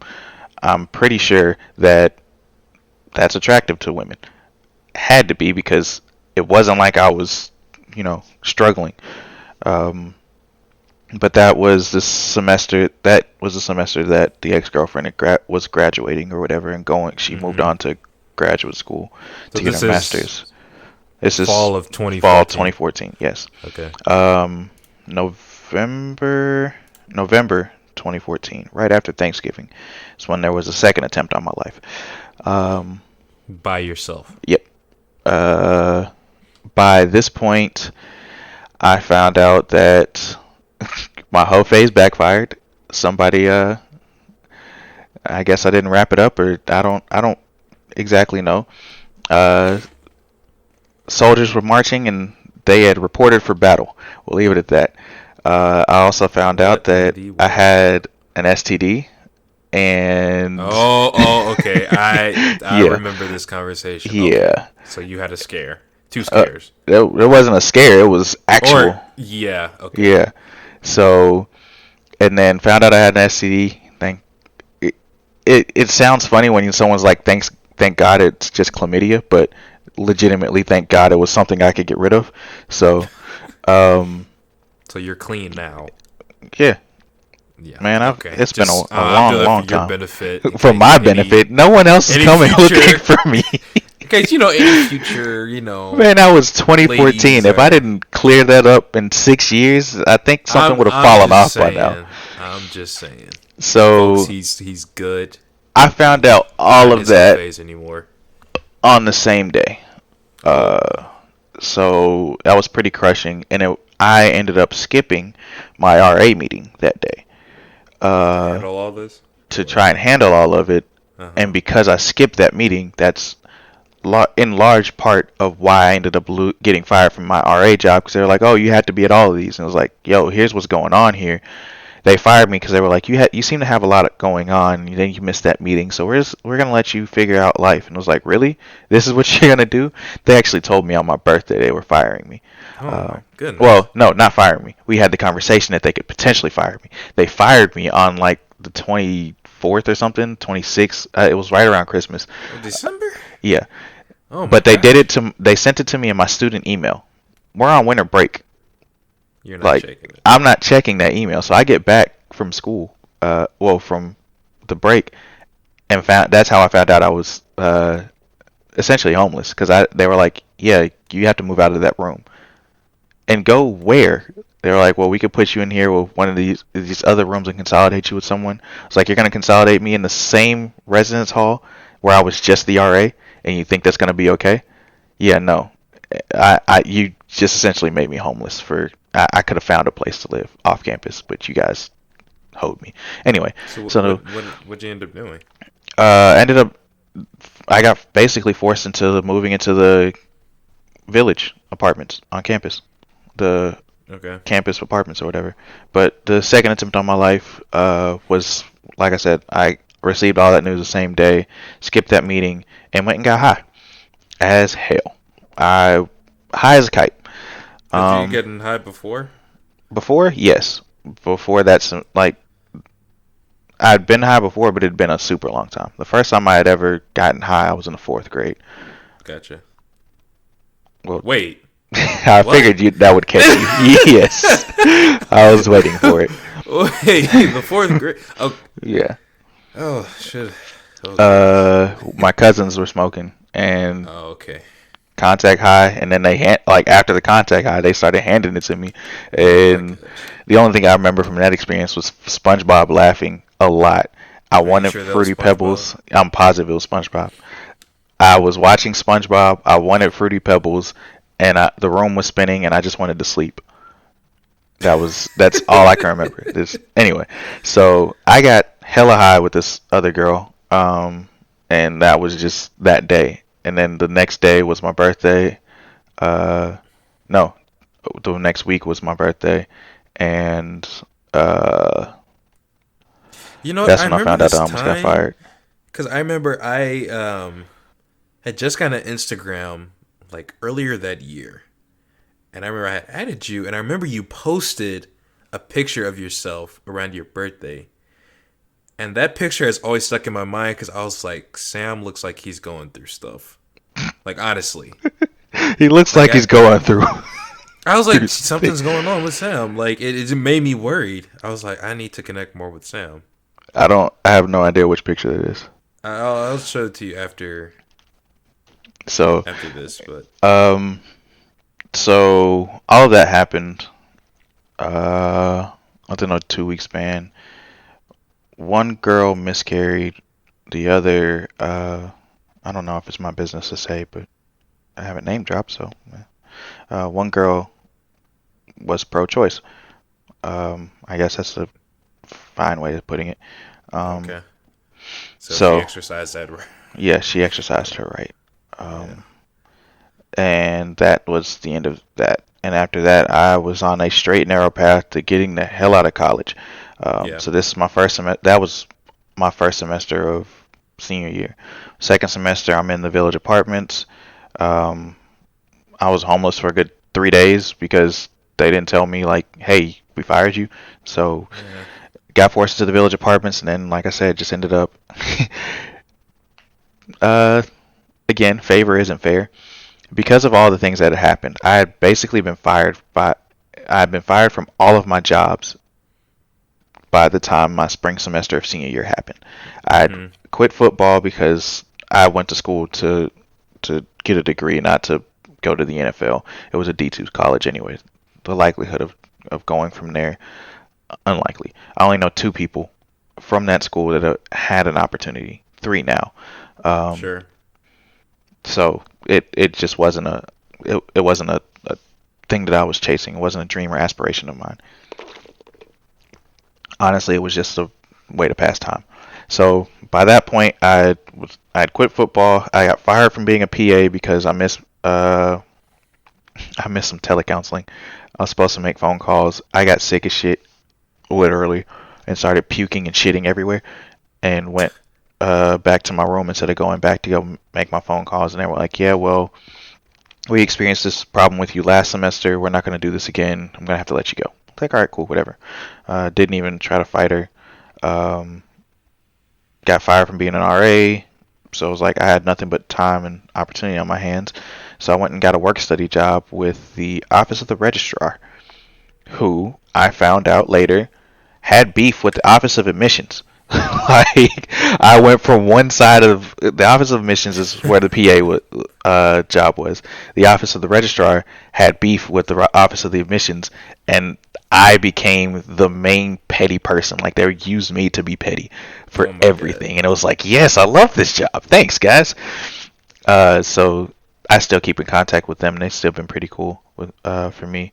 I still use one of them as a reference on my resume Nice. to this day. So So something that's good came out of that. yeah. I got to the point. I graduated. Uh, Skin in my teeth, I guess. If I had one more semester, I was going to lose my academic scholarship. I told you what my GPAs were. Yeah. I had to maintain a 3.25 to keep my academic. I graduated with a 3.23. So one more semester, I probably would have been on academic probation, and then to try and pull it up, I think it was my cumulative. I needed to maintain a 3.25, but I got out. I graduated. Yeah. Um, got a degree in computer science, a minor in mathematics, and that was college. Actually, the best part about that was when the day I graduated is the day that they called for my first job, and they told me Dang. I was awarded the position and asked me when I wanted to start. That's. So I I'm looking at the graduated. time right now, and I'm wondering if we should just do a part three focusing on your professional life. That's your call. Because because This I is know your arena. I feel like that's a whole 2 hour discussion because I know you did a lot of growing in that time. You know, me and you had several conversations Right. about some of the paths that you were taking. So I prefer to say that for part three. Okay. Well, I'm fine I with didn't that. realize we'd have to do that. But I I kind of mean, want to go back on and look at your life pre college versus while you're in college. go ahead. Because it seems like pre college, you were thrown a lot of things that were out of your control. Hmm.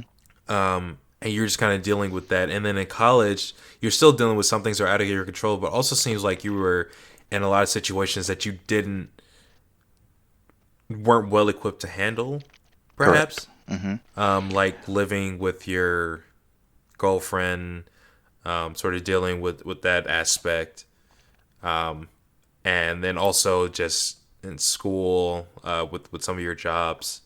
It just seems like you were kind of being tested, and sometimes you'd succeed, sometimes you'd fail, but it seems like you learned a lot of interesting Uh, lessons from that pre time. pre college, the way I would describe that was I was a child put into the world of put into the adult world and having to face Uh those huh. issues.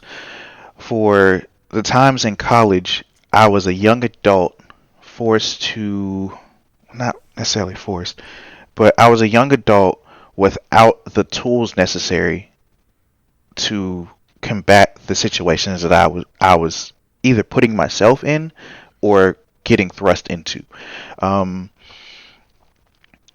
a lot Yeah. of a lot of the differences that I feel between pre-college and during college were honestly the maturity level of what I was dealing with. As a child in high school, as I said, I felt like I was thrust into being an adult. But as Uh a huh. young adult in college, I felt like I was dealing with a lot of children because I was well more mature than they were, and they were just out, doing whatever, You were focused on getting just out. different things. I was focused on getting to the next level of life. Uh huh. I I'm always looking for the next step, and that's why post college was so scary for me. I applied to 100 and some odd jobs and only heard back from the one that I got a job from. Oh my gosh. So it was super stressful. 2014 is where I realized I had issues with depression and anxiety from Mm-hmm. that is probably well rooted and founded in the issues from part one. I get to Yeah. say that now because why not? But Uh, they started to come but to they started fruition. to manifest themselves differently as I started to traverse the arenas of college and those issues that came up with being a young adult. Yeah. And So in a way, so, you're just kind of really like, I guess, just it was another aspect of growing up, but just in a really unorthodox way. yeah, I didn't So it seems have like just different areas of your life were just kind of like scrambled up Yeah. and like I didn't have that person that I can go back and talk to about, hey, what did you do at this time, or what did you do at that time, or how did you do this, or how do I do that? For me, it was legitimately the only thing I had been told was go to school, get your education, get a job, and right, that was it. That's all I ever knew. So adulthood to me was just a mystery. I still yeah, like there are adults that I talk to now and I ask them, "Hey, when did you figure it out?" And they'll tell me straight up, "I never did. I still don't. Still don't have it figured out." And so everything from that point was day to day for me. That's yeah, where my day to day started. I it started from my depression because I never knew if or when or if, yeah, that's better. I never knew when or if my depression would win because that is a battle, an ongoing battle, all day, every day, that I have to remain undefeated in. If yeah. I cannot lose that battle to my depression one time, because if I lose it one time, that's the only time that I That's the got. only time. Yeah, So, and I almost lost twice. yeah, And at that point, I was just like, I can't do this. I won't do this. There are way too many people. The pressures I talked about in part one, the pressures of the people, the family that I've generated, the relationships that I've built, that is what stopped me. The guilt that I felt that I would put you guys through doing something like that is what kept me from the second time from doing uh, any actual actions. yeah, Um, so that kept me from losing that battle. That put a lot into perspective of my life. Was if that's a battle that I can win, why can't I win the rest of these? If I can win the battle against myself, then there's not another battle out here that I can't handle. Will I be equipped for it? Maybe, maybe not. But it's not that I can't handle it. You just go and find out whatever you need to go and get through it, and you get through it. One step yeah, at a time, one day at a time.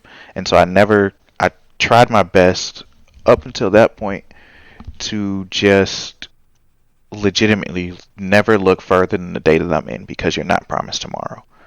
yeah. I know at some point I really want to talk with dealing with depression with you because I know both of us have struggled pretty significantly, Have struggled, um, am struggling. and struggling. Yeah, and we're still struggling with it. But it's like a podcast I'm not personally ready to do. You know what I mean? I It's mean, just it's a that's lot to talk about.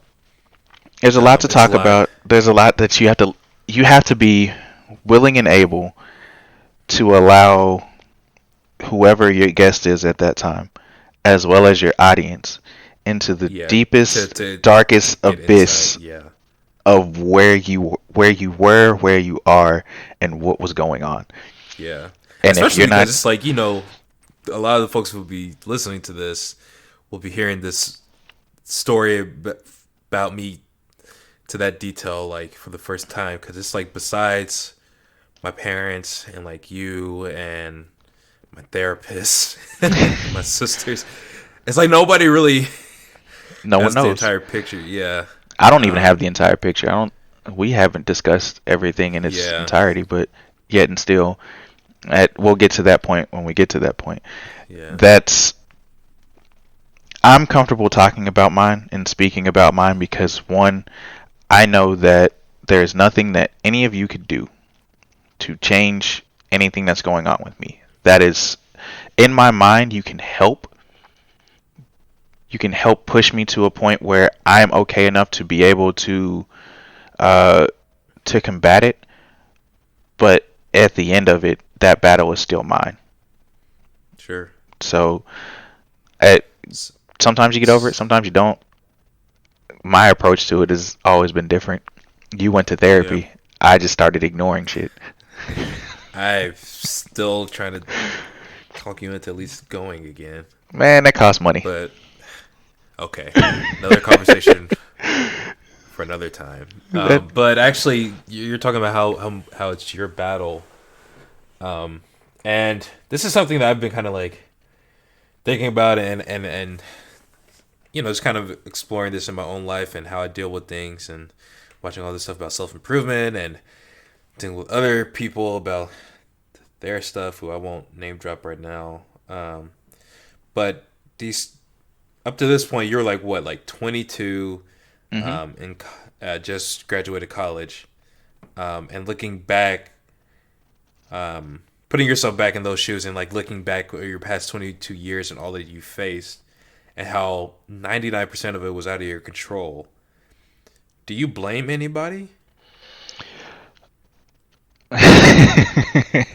I I know it's hate probably that not an easy question. question to answer, but like I wanted to get your take on At it. at that time, I blamed everyone. Yeah. Every Everyone was at fault for everything. Uh, I was angry. I was upset. I was livid. I was sad. I was everything. And for a good long while, it was everyone else's fault. It wasn't until, and we can get into the details of this late in part three, I guess. Um, it wasn't until, one second.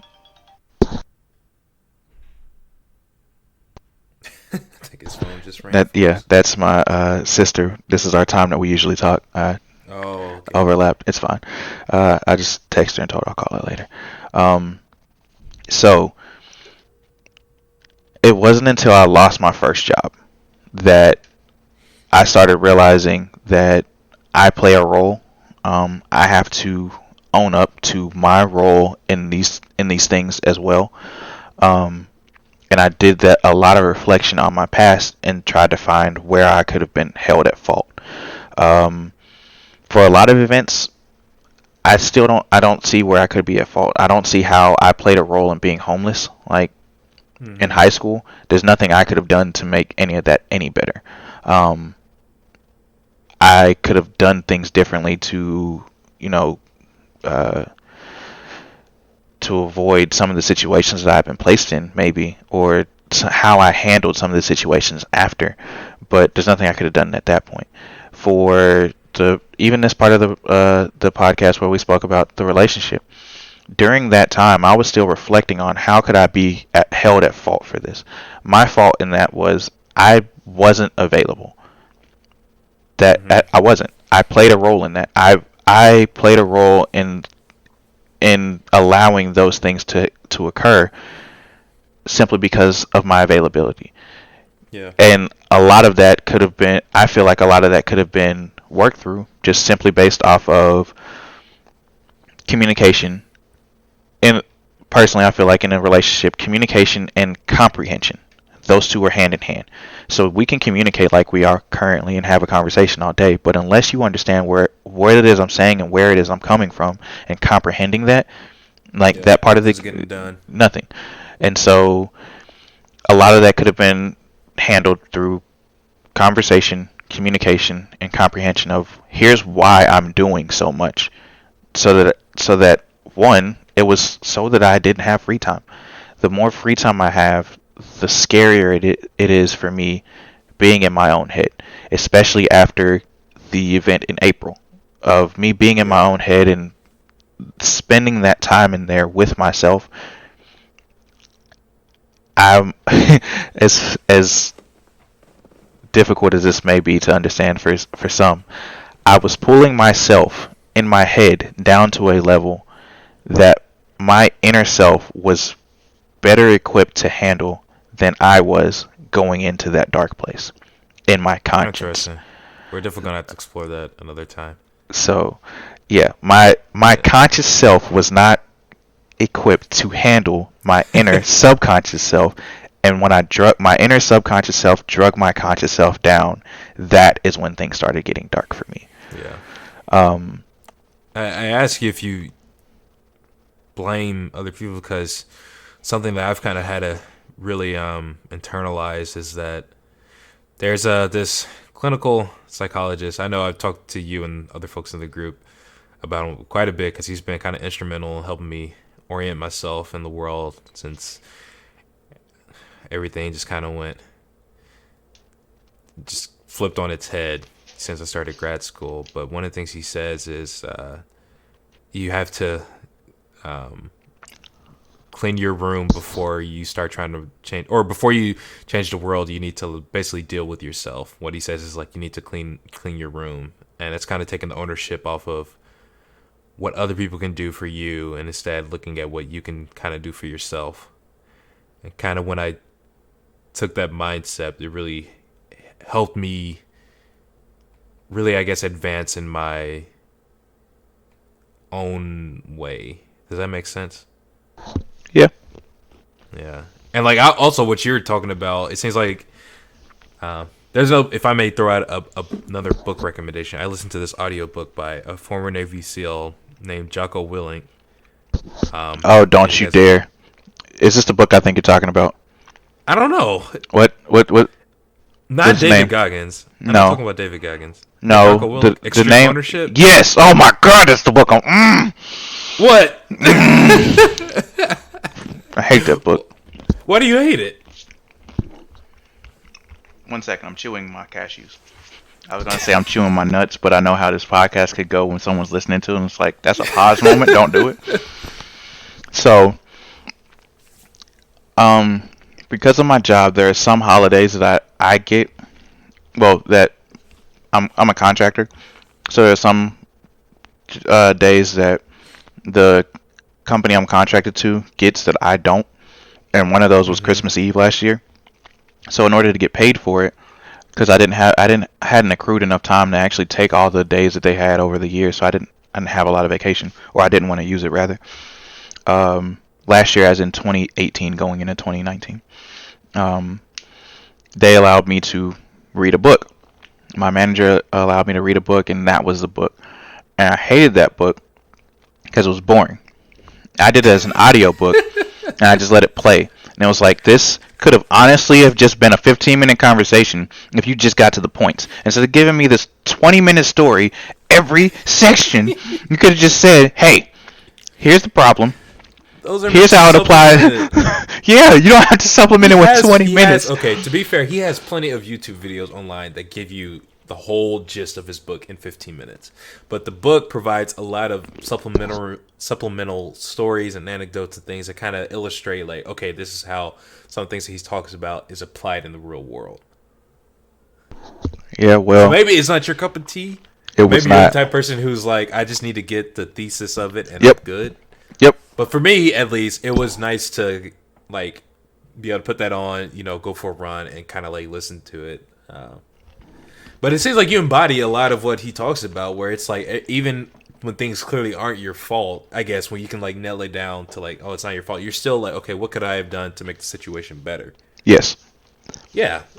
Like even that relationship thing, I'm surprised that like you, like, I hear like your story and stuff, and even still you're like, you're like, oh, I don't want anybody to make her out to be like some epic villain or whatever, despite how you may feel, because you don't want to damage other people's relationships with her, right?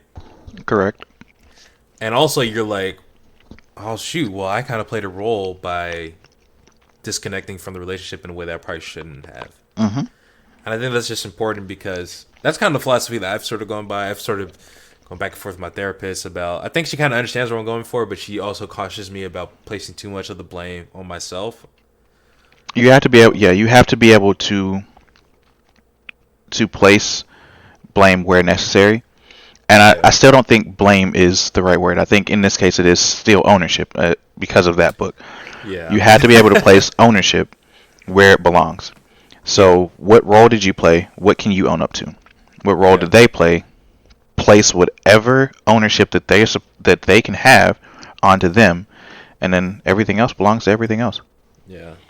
And I mentioned that in part because I feel like once I kind of grasped how much ownership I had over things, it made me realize just how much of my life was like in my own hands. You know what I mean?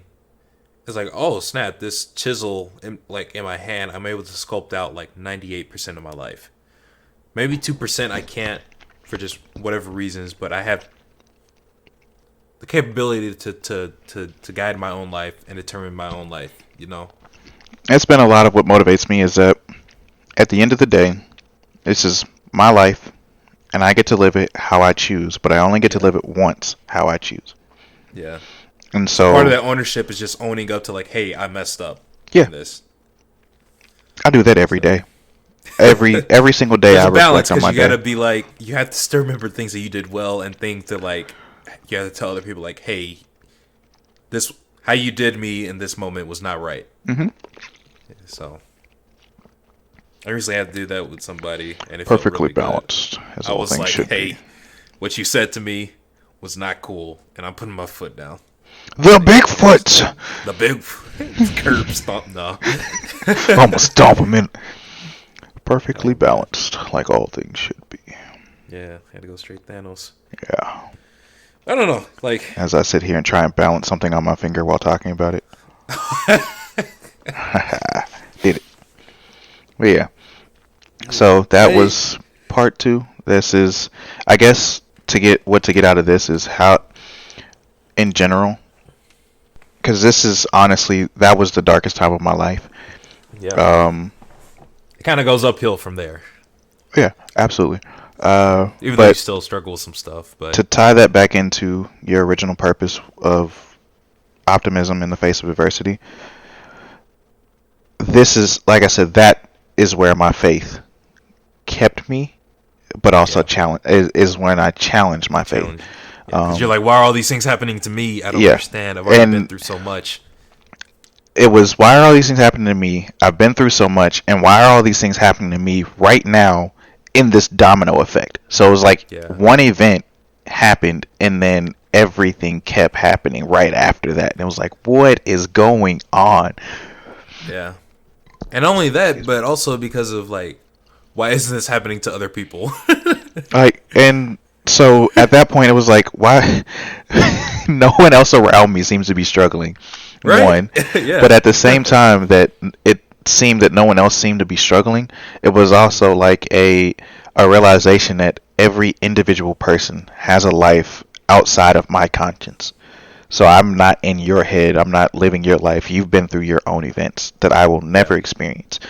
And so have all the other 7.8 billion people or whatever it is up to now. Yeah.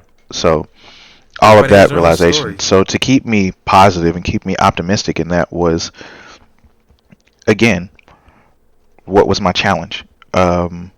It was too easy for Yeah. me to quit school. It also would have been too easy for me to end my life. Yeah. Because if I do that, then what choice, what opportunity do I have to correct things? What opportunity do I have to make things better? Yeah. Um, so for me, the challenge was sticking to it, sticking in college, and finishing out what I started because I didn't want to disappoint anyone that I set out to do this for. When I graduated, I gave my degree to Mama Stewart. I have still never laid eyes on my degree. Really? I do not know where it is. When I handed it to her, she said, she was excited and she's like, "Yeah, you graduated." I said, "No." She's like, where's your degree?" I said, "My degree. This is yours. It just has my name on it. That's it." I didn't do any of that for me. I didn't go to college for me. It wasn't honestly my choice. It was because everyone else told me to.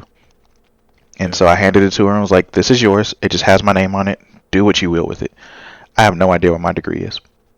I have a transcript. I have like 6 transcripts that have, proof of my getting my degree, but I've never actually seen my degree. Yeah. I should probably go home and ask her about that so I can see my damn degree. Where's yours? Where's your degree at? Oh, a good question for another time. All right. Well, is Sorry I had this to end on that cliffhanger, but that is a whole wow. all right? Columbia. Not only do you let's need just to fix that say that elevator. let's just say that I've kind of explained to two people the story behind where my degree is at, and both of them are like, "Wow, that kind of sums up your whole struggle with depression more than anything else could." All right. Well, we're gonna take this offline now because I'd like to know before everyone else does, so I'm not as equally surprised as the audience. Yeah. Not really. I'll Um, wait for that. I'll let you know beforehand. Cool. Am I reading that thing again? Yeah, why Except not? But there is properly one this thing I time. kind of want to touch on just real Oh, go ahead. quick, in that when you're talking about everybody has their own story, in my mind, that's kind of where I want to take this podcast, where I'm just like talking to like ordinary folks dealing with stuff and seeing how what they're dealing with and like how they've kind of dealt with challenges and where they're going. Just kind of trying to refine like the purpose of this podcast a bit more. And I was like, oh, so this is basically I'm basically trying to like become like Humans of New York in a sense, but like in podcast form. Because I love that project, and I may have to do like a whole thing just about like because I own his book and like how much I love that page. But we'll get to that on another podcast. So yeah, Sam, why don't you? All right. Read the quote. Let's see if I can do it on the first try. This sound right? Well, let me take a sip of water because I did just eat more cashews. I really still want to say nuts, but I know how bad that would turn out later. Like oh yeah, I'm still eating my nuts. Oh, Sam said he's eating nuts. Yeah. 1 second. It's not the critic who counts, not the man who points out how strong the man stumbles or where the doer of deeds could have done them better.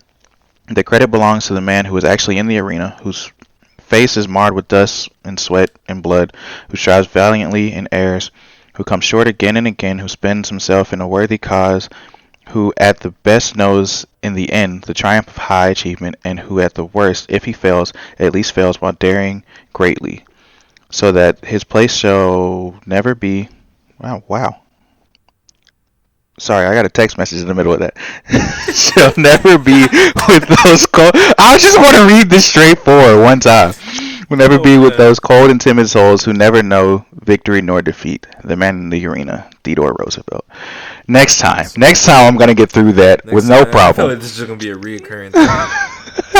So, will Sam be able to read the quote in full next time? Find out next time on Man of the Arena.